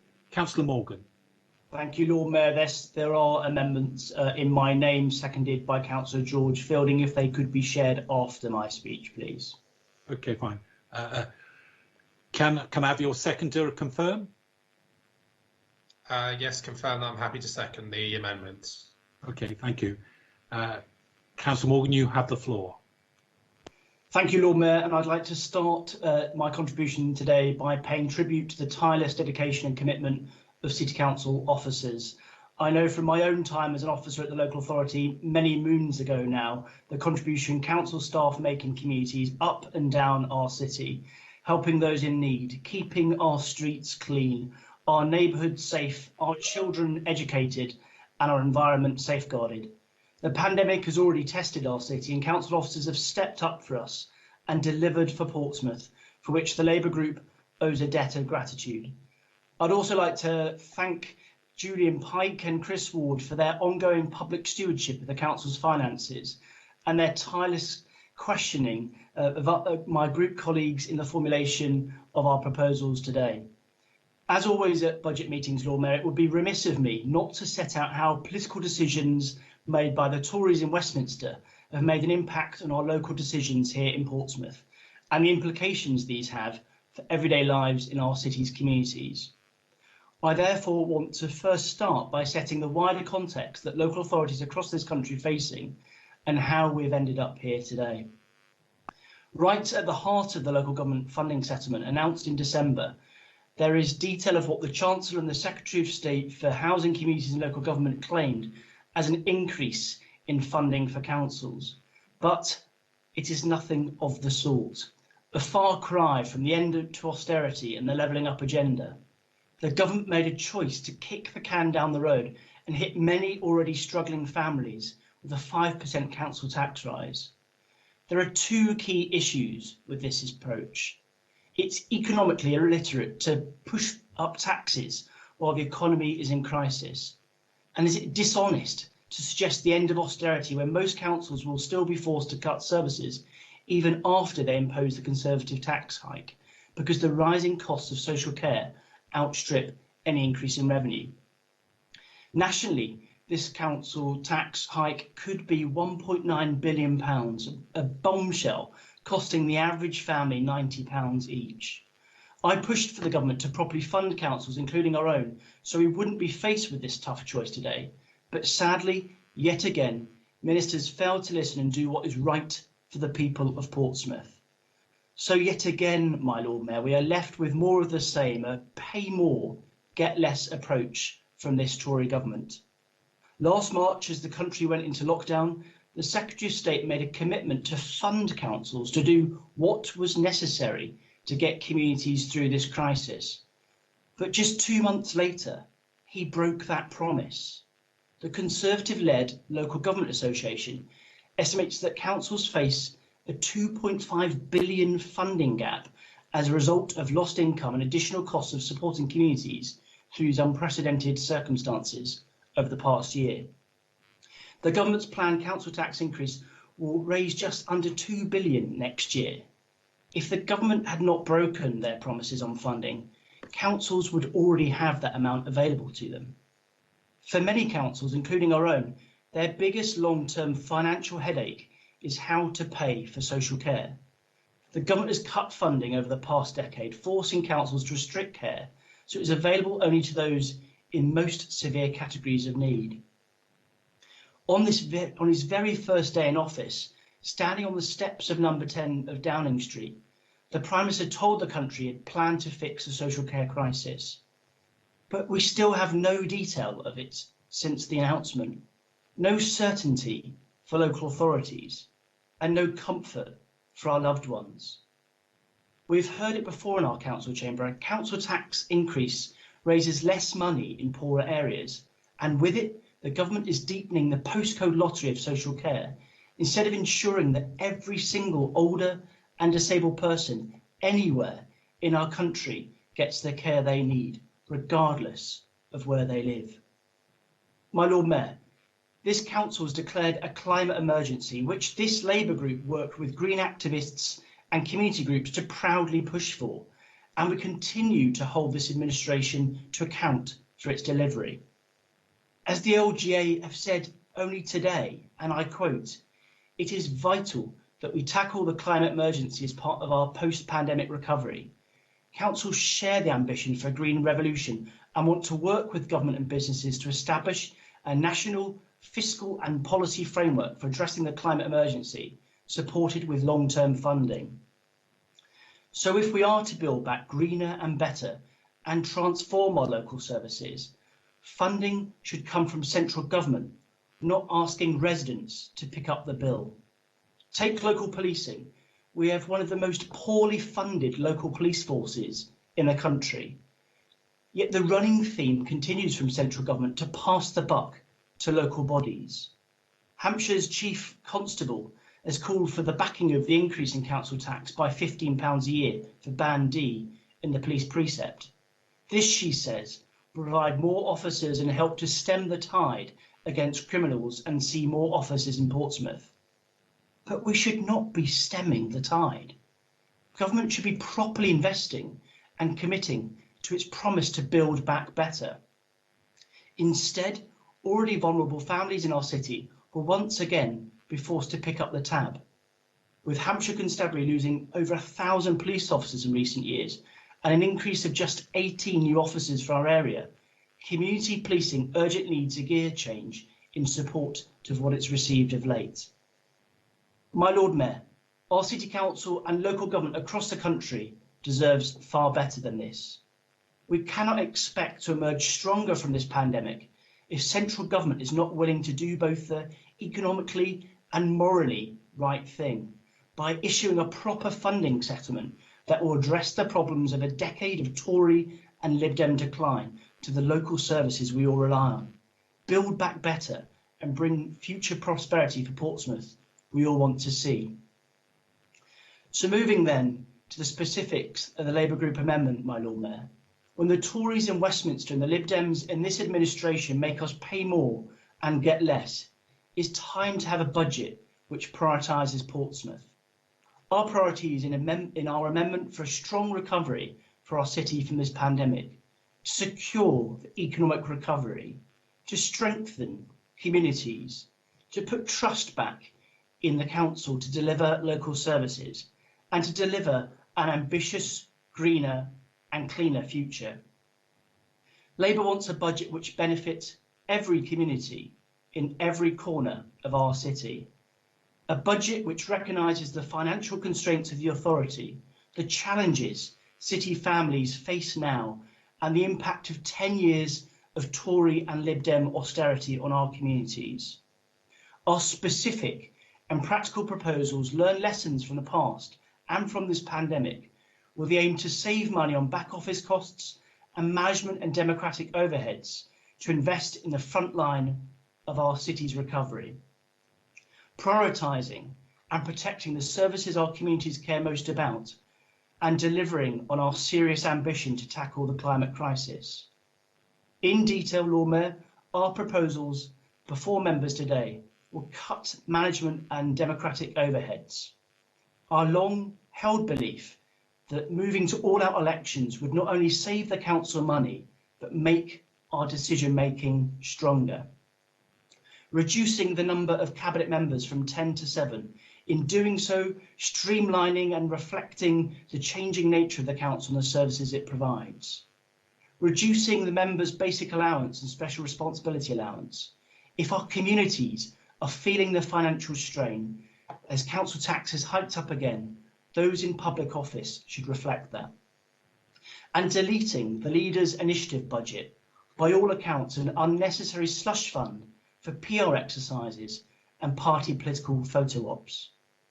We also want to see smarter use of our public assets, learning lessons from the pandemic and the way people have adopted newer ways of working, an estate renewal programme, reviewing the usage of the civic offices and other council buildings to aim to reduce costs and our carbon footprint across the public estate. We also set out in our amendment our ambition to reverse the trend of public services being outsourced to private providers and bring these services back in-house, to be delivered by the local authority, putting trust back in our council to deliver local services. We've listened to the views of frontline staff, trade unions and their representatives, and recognised that after decades of outsourcing in local government, with private companies failing to uphold their contracts to deliver services, standards deteriorating and taxpayers picking up the bill, that enough is enough. Insourcing the delivery of key public services improves services, it saves taxpayers money, it increases democratic accountability of public services, and will ensure all staff members are paid and supported fairly with better terms and conditions. My Lord Mayor, people are more important than profit, and our council services belong to local people. That is why the in-house delivery of local services delivered by the public sector is the default option for this Labour group. This ambition will boost our city's economy at a time of recovery by spending taxpayers' money on local suppliers and local workers, giving power back to our communities and prioritising Portsmouth. My Lord Mayor, I'd like now to turn to how the Labour group will turn these savings into proposals which prioritise and protect the services our communities care most about and deliver our serious ambition to tackle the climate crisis. Firstly, we want to strengthen our communities by investing in our residents. Any conversation with a number of local health trusts tells us that there is real concern right now that the next public health pandemic will be a mental health pandemic. Not only those who have struggled with self-isolation and lockdown, but also those that have served tirelessly on the front line to beat this deadly virus. They're not only risking their physical health, but their mental health too. We know that pre-pandemic, according to Public Health England, the suicide rate in Portsmouth was higher than both the regional and national levels. The rate of emergency hospital admissions for intentional self-harm was significantly higher in Portsmouth compared to the rest of the region and England. And that's why in our budget, we want to prioritise residents' mental health and have found the money to do so. Secondly, we know many of our city's small businesses have been the hardest hit by this pandemic, with high streets already struggling before COVID. According to the City Centre of Cities, a leading think tank dedicated to improving the economies of the UK's largest cities and towns, Portsmouth city centre is classified as economically moderately weak. Meanwhile, according to the latest ONS figures, the counts of employment for those employed in the retail sector on high streets fell by 10% between 2015 and 2018. This problem has been there for some time, but it's been exacerbated by COVID-19. In addition, those working in high street related jobs such as arts, entertainment and recreation fell over 15% in recent years. That's why in our budget we want to prioritise our high streets with a Forgotten High Streets Regeneration Fund and have found the money to do so. Alongside this, we want to enable the greening of our communities in every corner of the city with a Living Streets Fund working alongside SIL and crowdfunding schemes to truly create a city to share once and for all. Thirdly, my Lord Mayor, the pandemic has accelerated the way many of us keep in touch with friends, colleagues and loved ones. The rise of online communication and conference facilities have kept us safe and kept us going. But it's not been for everyone, and despite well-intentioned plans, many have been left behind. According to a report by the ONS published in 2019 that explored the UK's digital divide, as a region we are lagging behind our neighbouring region of London in terms of the percentage of population of internet non-users, with 8% of people in the South East still not using the internet. 2 weeks into lockdown, over 97,000 of the government's promised laptops were not delivered to children across the South East, while groups like Shaping Portsmouth have now been urging businesses to help disadvantaged children and vulnerable adults, which we welcome, to gain access to education and essential services. But that's why in our budget we want to prioritise ending digital poverty, working with businesses and community organisations to end the digital divide and develop additional, practical, locally led projects to help those on low incomes.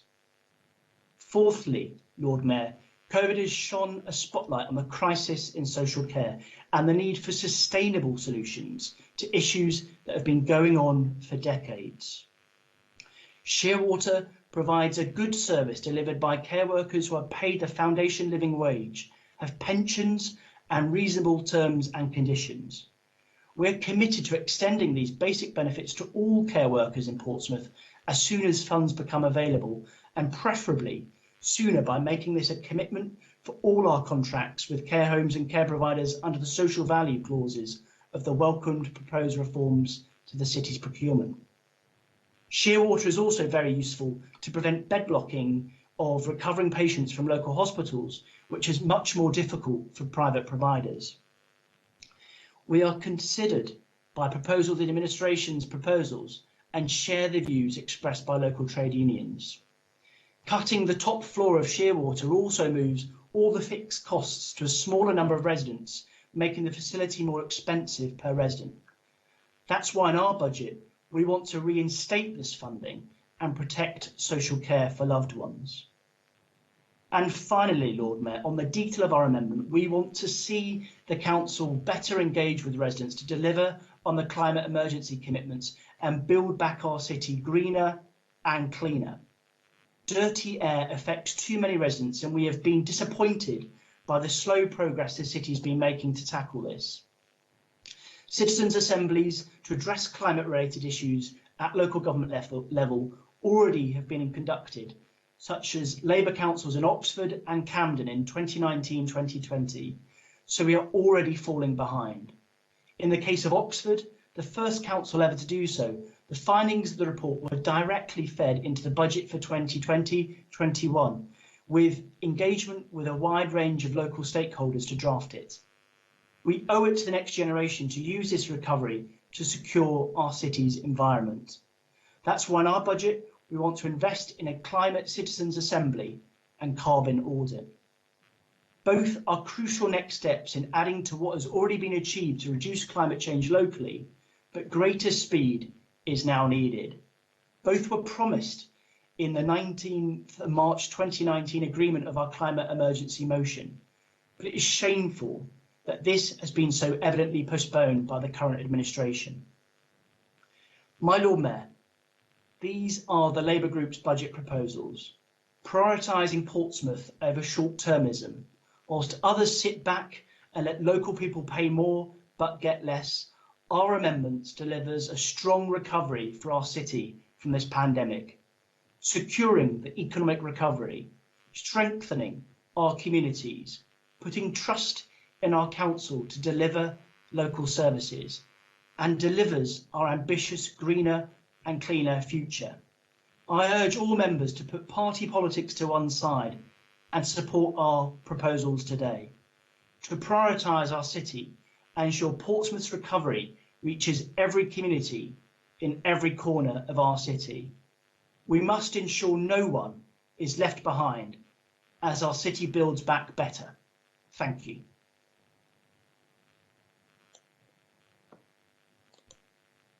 Thank you, Councillor Stephen Morgan. Peter, if you could now publish that on the website and let me know when it's published. Again, I'm just going to allow a couple of minutes for that to be published, to be fair to the follow-on speaker from the Progressive Portsmouth People's Group. Peter, would you let me know once that's published?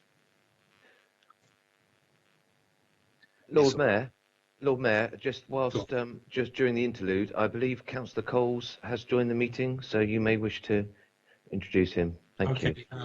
Councillor Tom Coles, good to see you here. Have you got any declarations of interest? I have no interest, Lord Mayor. Thank you. Okay, welcome. Lord Peter? Mayor, yes, the amendment is now online.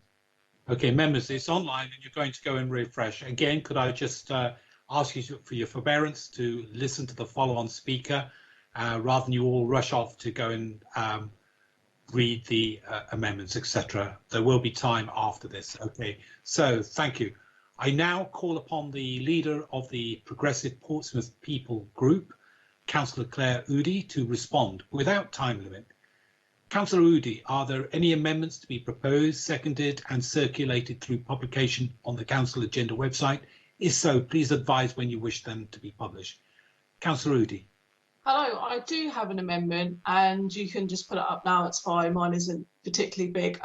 Sorry, because I'm just loading, I'm just going to take 2 seconds just to read what the Labour amendment is so I can get it in my head. I must say that Councillor Jones was a little bit more clear with what she wanted to have in her amendment, so I managed to take that down quite easily, but I'm still just trying to look very quickly. So 30 seconds and I'll start my speech. 30 seconds before I will ask you to Peter, if you could publish also the Progressive Portsmouth People's Group's amendments on the website and let me know when that is published. Thank you. Okay. I'm sure I can. Councillor Udy, let me know when you're ready to proceed. I'm good, I can start now. Okay, Councillor Claire Udy, the floor is yours. Thank you very much, Lord Mayor. Oh, it's getting off to a great start. So I've spent a great amount of time this municipal year worrying about the budget, as many others probably have been as well.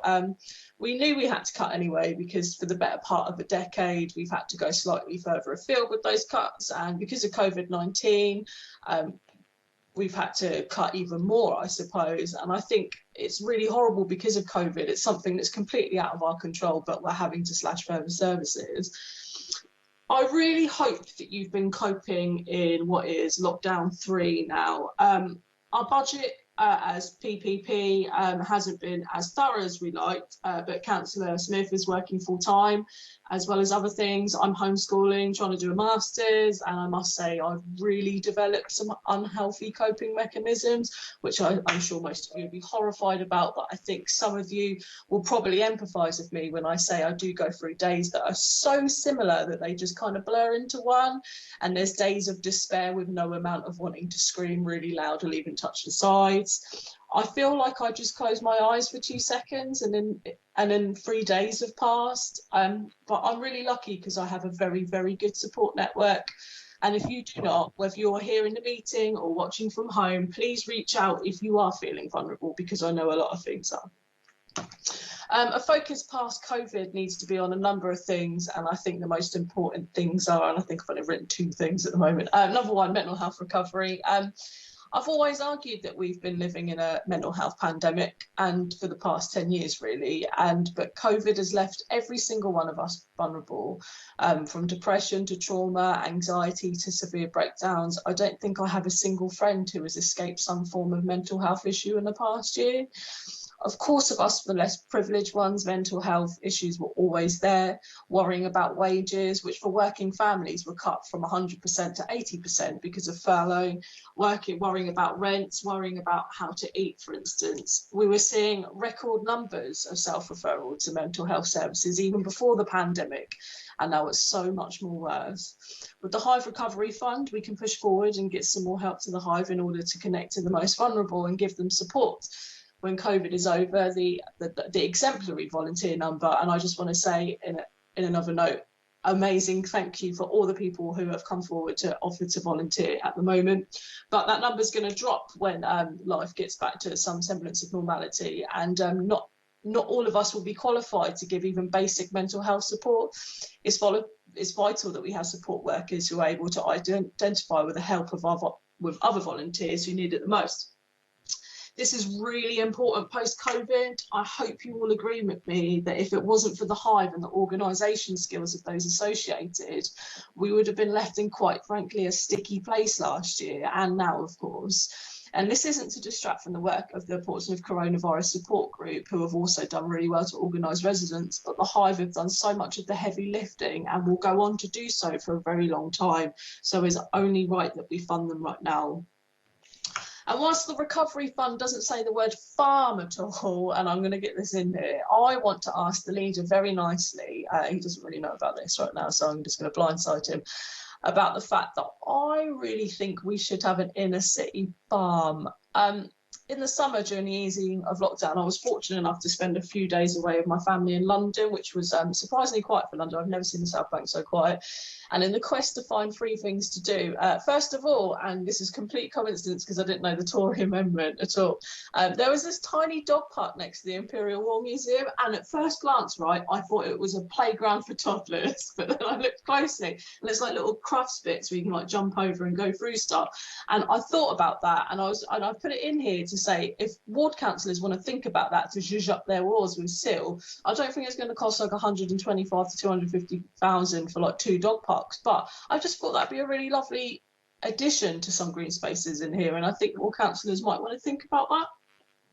But anyway, I went to Vauxhall City Farm, which is an inner city farm, and it's a small free place, and it incorporates a cafe, which obviously is making money, an education space, and it's run by volunteers and provides ample opportunity for community engagement and will help so many people from all walks of life. Now, maybe with the potential purchase of Sainsbury's at the top of town, which I'm still gunning to be an indoor car boot market type of thing, or a music venue like Printworks, when we're in a meanwhile use, or when Delancey maybe get their affairs in order, or when we force them to, because I've frankly had enough for the last 2 years I've heard about them and they've done nothing. I want a little bit of space in this regeneration to give us something special, and I think maybe in Charles Dickens to give us that a bit of farm, like to create a bit of farmland in amongst a massive residential development might be really nice. If not, could the leader consider maybe having something in the Hive to create a farm somewhere in Portsmouth? I think this is really important. It would be a benefit for every single person in the city. Schools and service providers can visit, they can learn, they can be weirdly freaked out by the alpacas, they can see little baby animals in the springtime and be taken away to a place that is outside of abject poverty and awful mental health. A safe place for where people can care for one another and care for the environment. Just the thought of somewhere nice as a farm for the city almost does bring me to tears. I can't explain it, but it seems like the most wonderful little thing. And I know that we just about have the resources there to deliver it. And maybe we could think about that with the Hive as well. So number 2, I was going to go on a proper beg right now for the service that I managed to get some funding for last year. I'm very, very happy to announce that with the money that the leader pledged last year, the For You service were able to expand to the For Me service, a continuation of the For You service, because that ends at 19. So For Me was going to be 19 to 25-year-olds. It helps those who are much more vulnerable and need more support, and can hopefully focus on LGBTQ care leavers too. I now need one more support worker, as the newly created For Us service, which focuses on under 13 and provides them with support alongside their parents. It's kind of leading up to puberty, as it's a tough time for all of us and a time that I'd rather forget, to be fair. But for LGBTQ children, it can be a really treacherous time. There is a huge risk of self-harm and suicides in trans teenagers especially, and to prepare children and their caregivers for the future is key to provide support and make sure children are supported in a very loving home, no matter what decisions they choose to make. So Gerald, the leader, has pledged some help towards the Hive and offered to supply more money for another member of staff for you. So I want to say that I'm eternally grateful. And I know you can't accept my amendment because our savings aren't that great, right? But I'm pretty happy because I'm the group leader and I get unlimited speaking time. So I'm going to carry on speaking now. So thank you. So on portfolios, on the rest of our amendment, we've included some stuff that may not cost money, but we can have a little chat about it now. And I guess it might be a bit of a coincidence with the Labour budget as well. So I'm not a fan of the sudden name changes of portfolios this year. I want to say that you've kind of starburst the opal fruits on resources when now it's called communities and central services. And I don't think that makes too much sense. I know you're trying to appear more kind of electable or possibly human, but when you say central services, all I can think about is the 1985 film Brazil, because that is obviously how everything's run, and nothing makes me think of meaningless and endless bureaucracy than naming something central services. Could we please think about changing the name back and putting the community side into culture and leisure, please? Because we believe it's better for joined up thinking and more of an efficient way to use resources. Could we also consider changing the name of housing preventing homelessness back to housing too, because it sounds pretty pretentious and actually tautological? Maybe we do for a portfolio shake-up, and Labour have mentioned that today. So I'm quite minded to be quite in support of that, because I do think we might have too many portfolios. So I'd like some consideration on a portfolio shake-up. Thank you. And after I've just conveniently slagged off community and central services, I would like to ask Councillor Atwell really, really nicely, because I love you lots, for a review into the corporate comms and our digital offer. So in December, I randomly discovered what internal markets were when I asked the digital team to put together a video for me, as I was really pushed for time on making something for the council's LGBTQ takeover day on social media. It was only an hour or two of work of putting digital artwork into a presentation, and apparently this would have costed us over at education about £300. I was slightly confused over it all, but it does sound really silly to me. Other people have tried to explain internal markets to me, and I'm still really confused about it. So you don't have to explain it again. I just think it goes completely over my head. I understand our digital team does make some external income, and that's really welcome, and they're really good and it's great. But I want a brilliant aligned comms team that can help individual directorates and services in the council with a plethora of social media platforms and accounts where we can really get in touch with our residents. Whether that's a dedicated foreign language account on Facebook, maintaining LGBTQ and public health accounts which are targeted, the same with youth services and others. I know that the library service have really good social media accounts, and culture and leisure kind of up their offer by offering live streams of bits of history in the summer, which was really welcome and very interesting. I don't want them to be like, how do you do, fellow kids? But I think that we should be engaging and just cracking out amazing content, to be fair. Not only will it instill a level of trust in the council, which I personally think is being eroded away by the pandemic out of our control, but will increase the democratic participation in the long run. I feel that maybe we might need a lesson in how to be a bit trendy and engaging, and maybe some help with basic digital tools like photo and film editing on your phone. But like I said, we're all getting older, and that means that we shouldn't stop learning. Hello, there's a point of order.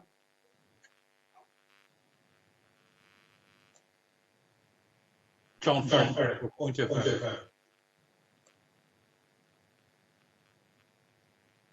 Sorry, Lord Mayor, I'm trying to turn the camera on. Lord Mayor, I know that leaders are given unlimited speaking time. I utilise that myself on a few occasions. But surely there must be some tenuous link to the budget and to the subject matter that we're talking about today. Listening to someone going on about stuff that's completely unrelated and seems to be totally focused on how they feel and on personal issues is surely not appropriate. You know, if that has got to be a breach of the the standing orders and the rule around time that's given to discuss the budget and budget saving. Surely it's not there to just talk about whatever you like for infinity. I'm not sure what point of order, Councillor Ferret, you're asking. I did ask for clarification, 39B or 39A?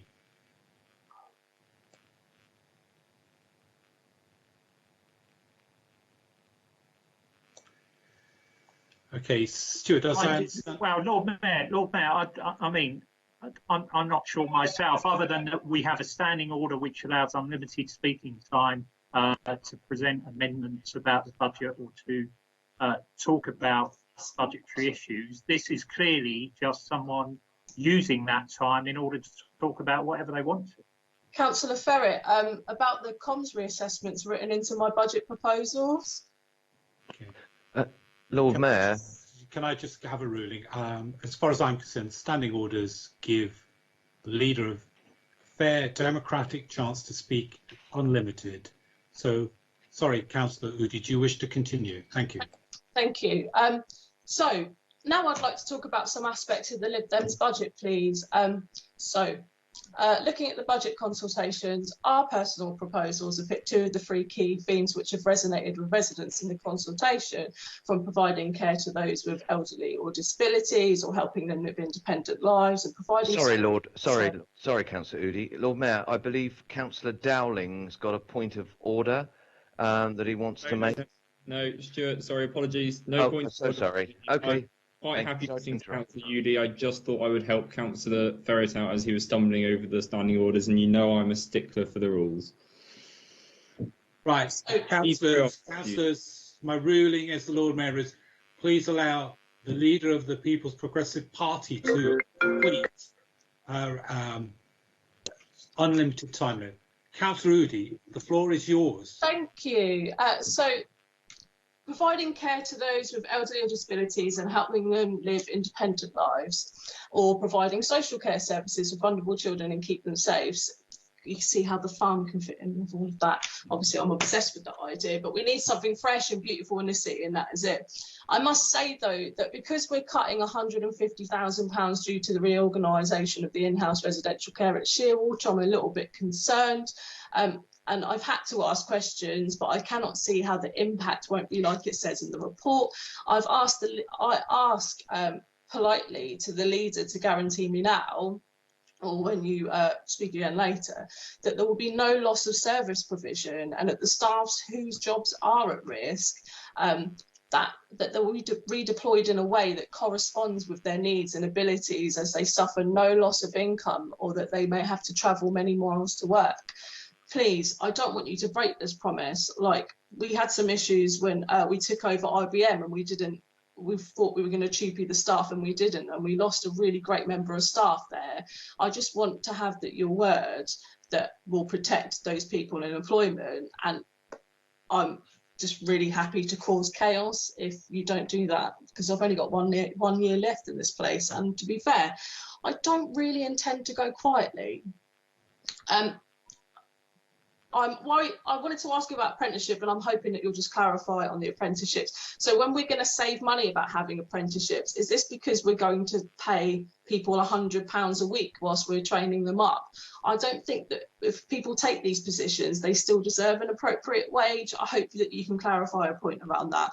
But just because we're training someone doesn't actually justify poverty wages at all. We're still extracting labour from that person, and it's to your own personal benefit. So I just hope there can be some clarification. Thank you. I'm a bit worried about withdrawing services from both Portsmouth and Lee Park housing offices, where we have a big amount of social housing. Whilst I get the demand for those particular services have kind of died since COVID, there's no need.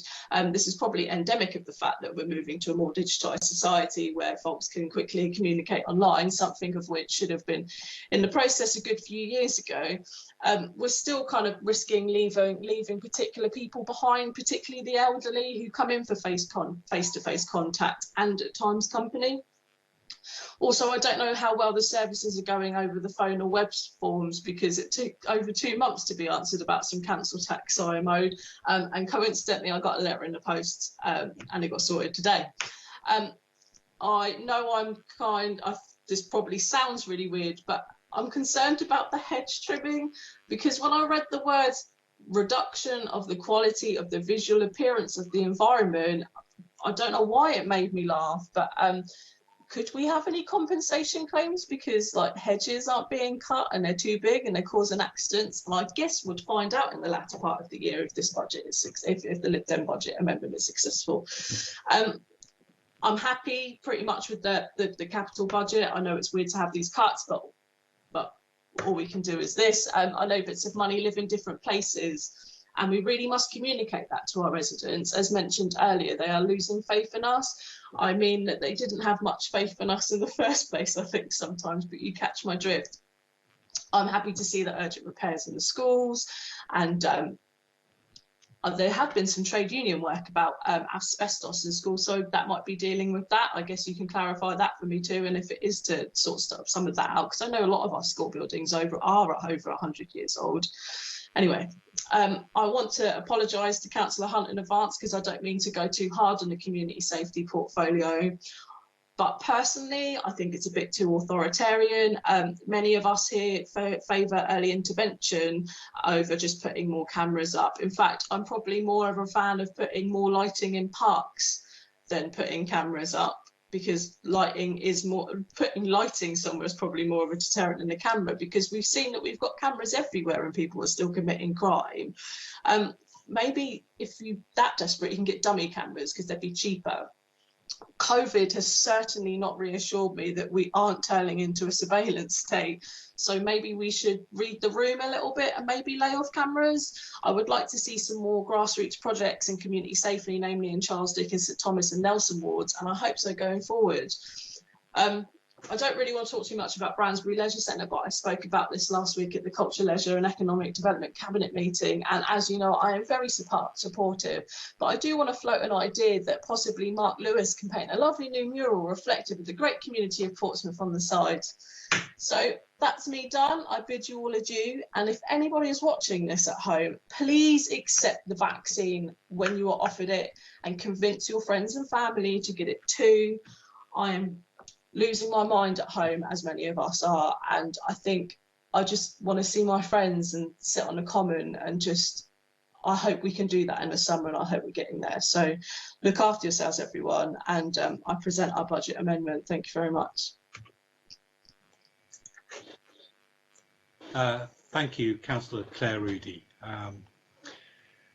I have not been notified of any other amendments. Lord Mayor, sorry to interrupt you. I think Councillor Smith, I'm not sure if she's formally seconded that, so this might be an opportunity to do so. Yeah, sorry, Councillor Jeanette Smith. I should have asked you, are you formally seconding that? I am formally seconding, but I don't think I heard the Labour amendment being seconded either. It was seconded, Lord Mayor. Yeah. All right. Okay. Thank you. Yes, formally seconded. Councillor Fielding seconded it, yes. That's right. Okay, thank you for the watching out for that, Stuart. Okay. Right, I've not been notified of any other amendments to be proposed. Stuart, is that correct? That's correct, Lord Mayor. Okay, so obviously taking into consideration whether a short adjournment to digest content would be useful, and the fact that under Standing Order 45 the leader can choose to accept any of these amendments as presented, we now move the proposal and amendments on the budget and capital programme before the council are now open to all other members of the council to debate, unless any group leader advises that they firstly wish to have an adjournment to consider any of the amendments before starting the debate. In which case, I will adjourn for 15 minutes and reconvene in 15 minutes' time. Do any of the council leaders wish to adjourn? Group leaders wish to adjourn?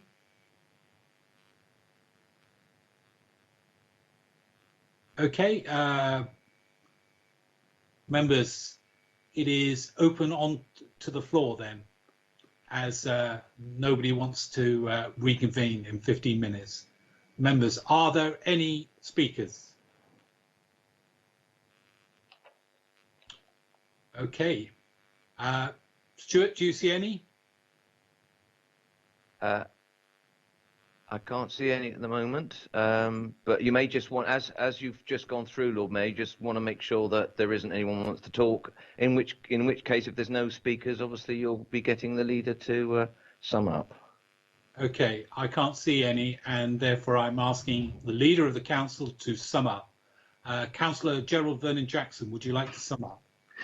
Thank you, my Lord Mayor. I think this is the shortest ever budget debate that we've had. I do remember being told several years ago that one of Andrew Storey's jobs as deputy leader of the Conservative group was to remove pages from Frank Worley's speech before Frank had made them, and that Frank often didn't realise that several pages had been removed from his speech when he read them. But everybody was pleased it was shorter. But I think it's been an interesting discussion.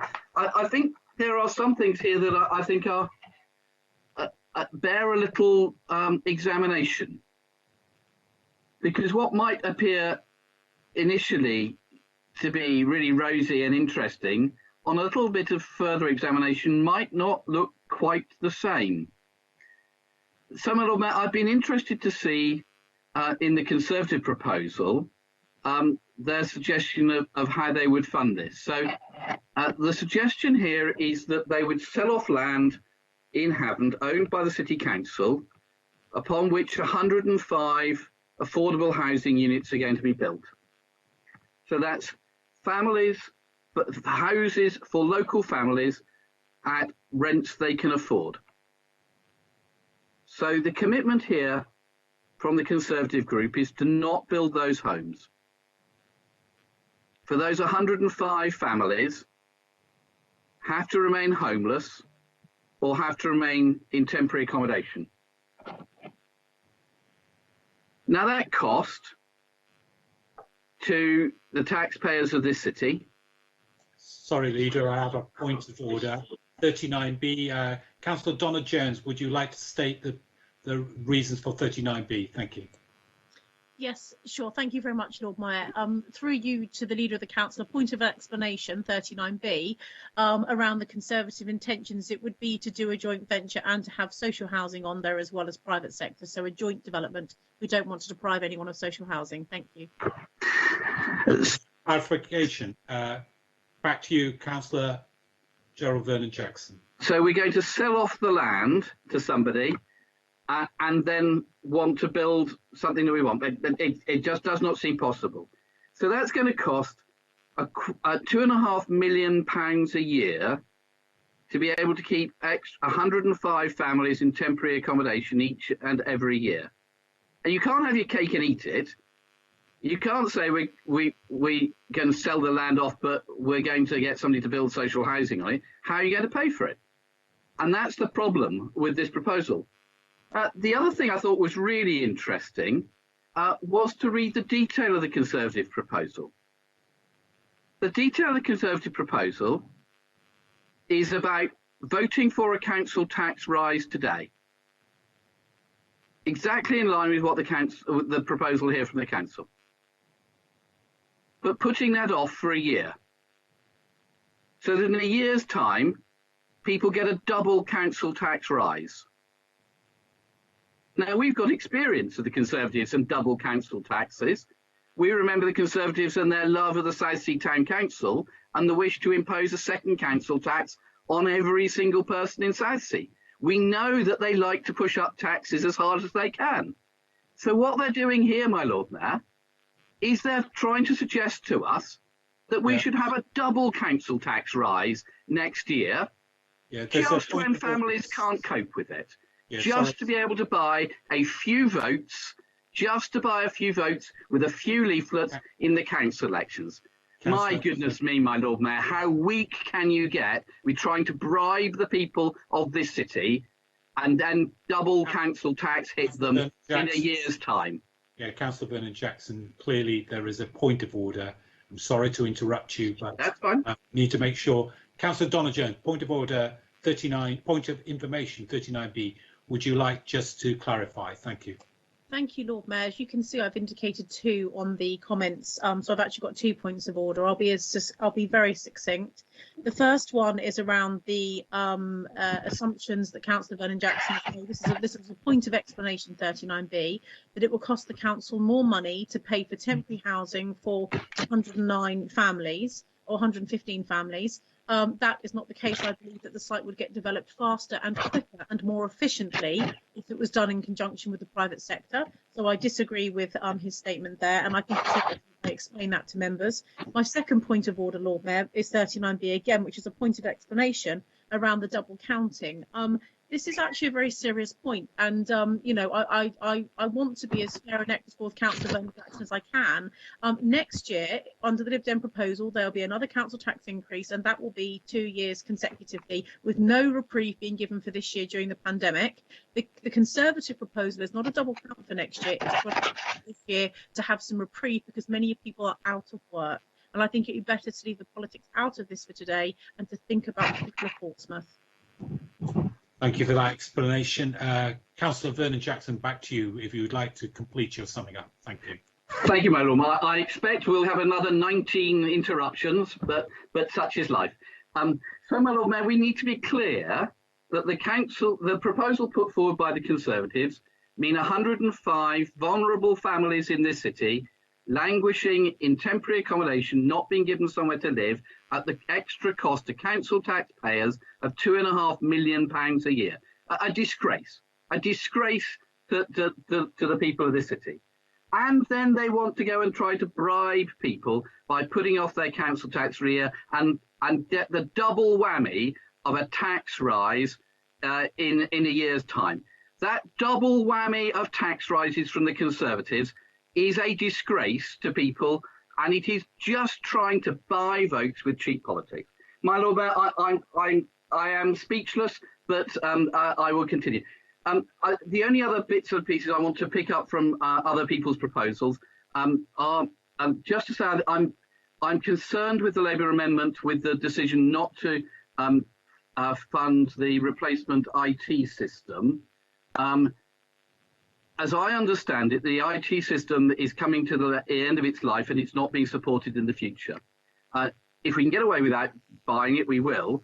But at the moment, it is essential for us to be able to look at school admissions, school exclusions, children missing education, special educational needs, reduced timetables, children in employment and entertainment, monitoring school attendance with weekly data feeds, and removing this ability for the council to be able to monitor how kids are doing, where they're at school, I think is a really short-term view from the Labour Party. I think we need to make sure that we're supporting schools, supporting teachers, supporting parents, supporting pupils to make sure that their kids are in school, in the right schools, on the right days, and getting into school. Without this system, admissions are more difficult. And I think the idea of getting rid of it and saying that we're not going to have the right computer system to be able to support local families in education is a short-term view from the Labour Party, and I'm disappointed by that, and I'm sure families around the city will be as well. So, my Lord Mayor, I've looked at the proposals. I think there are several useful things that we can look at after this budget meeting to look to see if there are ways in which we can flex some of the details. And there's been some interesting stuff. I'm interested in stuff about apprenticeships, but I think our proposals do more. I'm interested in stuff about mental health services, but I think the proposals from the PPP that we've accepted do more. I think there's some interesting ideas around dog walking areas, and I think we can probably do some of those.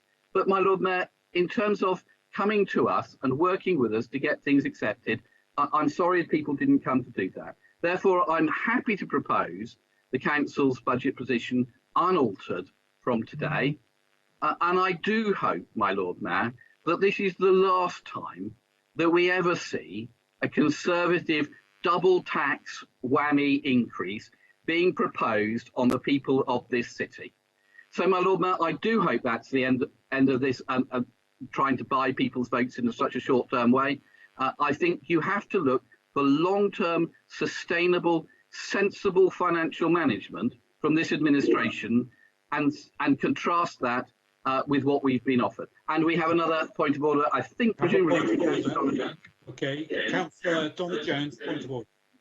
Thank you very much, Lord Mayor. Just to clarify, we are not proposing any double taxation. We are proposing the same council tax increases as the Liberal Democrats, but we are offering a cash rebate to people for 1 year to come out of capital and not from revenue, so as not to create a financial pressure in the future, to accommodate people, particularly those who work in tourism, leisure, retail, which make up a large part of Portsmouth, who have lost their businesses, lost their jobs. There are people out there who are facing genuine hardship, which I know that the Leader of the Council isn't facing hardship himself, but many people out there are. There is no double taxation, and I would ask him to withdraw those comments, because we are going to make life easier for people this year, not harder, in complete opposite to the Liberal Democrat proposals. Okay, thank you, Councillor Don Jones. I think you've clearly explained that. Councillor Vernon Jackson. Thank you, my Lord Mayor. So my Lord Mayor, what's being proposed here is that by the Conservatives is that next year you'll pay a double council tax rise. It's very, very clear in the paperwork here. And I think that's bad. What people have said in the consultation we did with residents of this city, that they recognised that the council needed to put up the council tax. Right. And that was what residents chose and said they thought was the right thing to do. Right. I'm disappointed that the Conservative opposition has decided that that's not what they want to do, and that they want to ignore that. I understand there are more points of order, my Lord Mayor. Yes, I have, councillors, I have 2 points of order just right at the end there. Councillor Matthew Atkinson and Councillor Donna Jones again. Can you be succinct? I do not want to repeat of what's been covered. I'm happy to be succinct, though. Obviously, as a point of explanation, it could continue being explained as long as it continues being misrepresented. But the simple point is, no position has been taken by the Conservatives on council tax next year. So the leader simply cannot say we're proposing a double increase, because we are not. We're proposing a standard increase this year with a rebate in cash, because this year people are struggling. We've taken no position on council tax next year, and so the leader simply cannot claim we are proposing a double tax increase. We are not claiming, and as long as he does so, we could legitimately continue to explain that that is not our policy. All right, thank you for that explanation. Councillor Donna Jones. Thank you very much, Lord Mayor. 39B point of explanation. I'm not going to repeat what I've already said. I think I've made those points to members of the council. But I will say this, is that if the Leader of the Council continues to mislead members of the public and members of the City Council, I will continue to raise a point of explanation so that it's not taken that he is correct, because he's not. I'm not going to repeat the points. The second point is the reason that we are having a record short meeting this year is because of the pandemic, and I think it's wholly inappropriate for us to spend hours sitting in a meeting having highly political debates when people are dying around the world and in this city. And so before the meeting at 1 o'clock today, I called the Leader of the Council and said that the Conservatives would be not engaging in a lengthy debate which will achieve very little indeed. We have done that in the spirit of trying to do what's right for the city today, to allow our officers to get back to doing very important work, and I'm extremely disappointed that he has taken the opportunity to sling political mud once more. It's in very, very poor taste, and I would urge him to stop doing it immediately. Okay, Councillor Graham Heaney.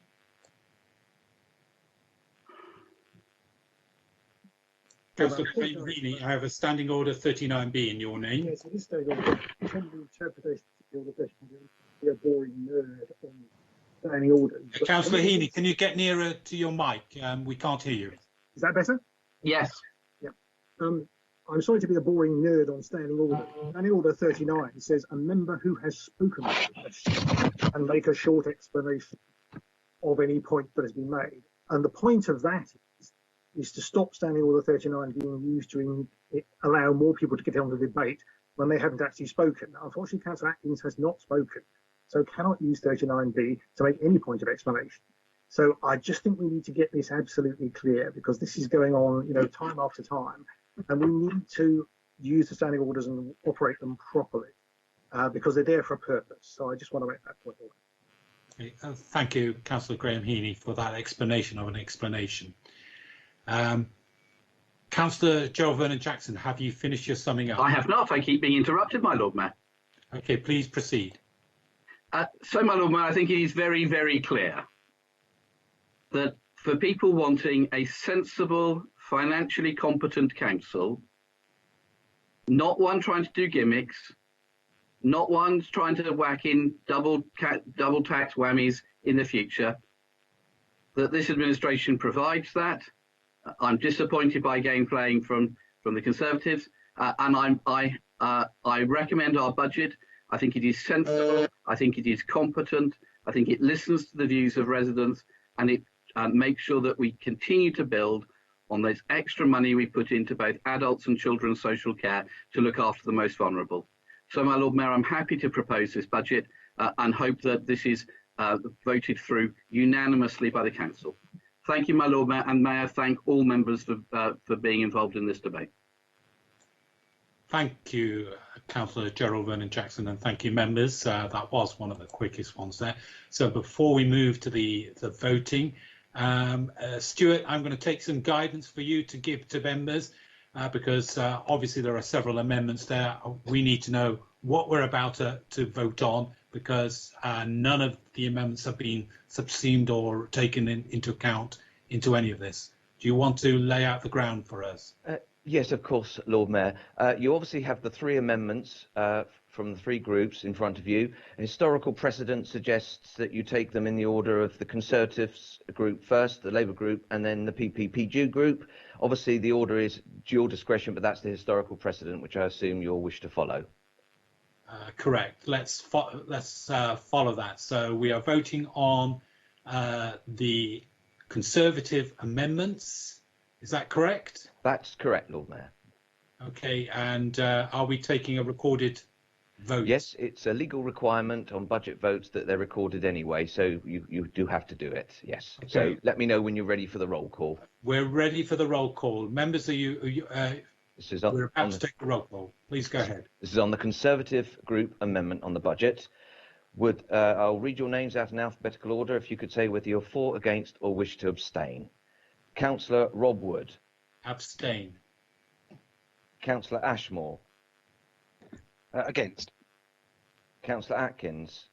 For. Councillor Atwell. Against. Councillor Bosher. For. Councillor Coles. Against. Councillor Corkery. Against. Councillor Dowling. Against. Councillor Vazacali. Against. Councillor Fielding. Against. Councillor Ferret. Abstain. Councillor Fuller. Against. Councillor Heaney. Against. Councillor Hockaday. For. Councillor Hooper. For. Councillor Horton. Against. Councillor Hunt. Against. Councillor Jonas. For. Councillor Jones. For. Councillor Madden. Against. Councillor Hugh Mason. Against. Councillor Lee Mason. For, Lord Mayor. Councillor Morgan. Against, Lord Mayor. Councillor Norton.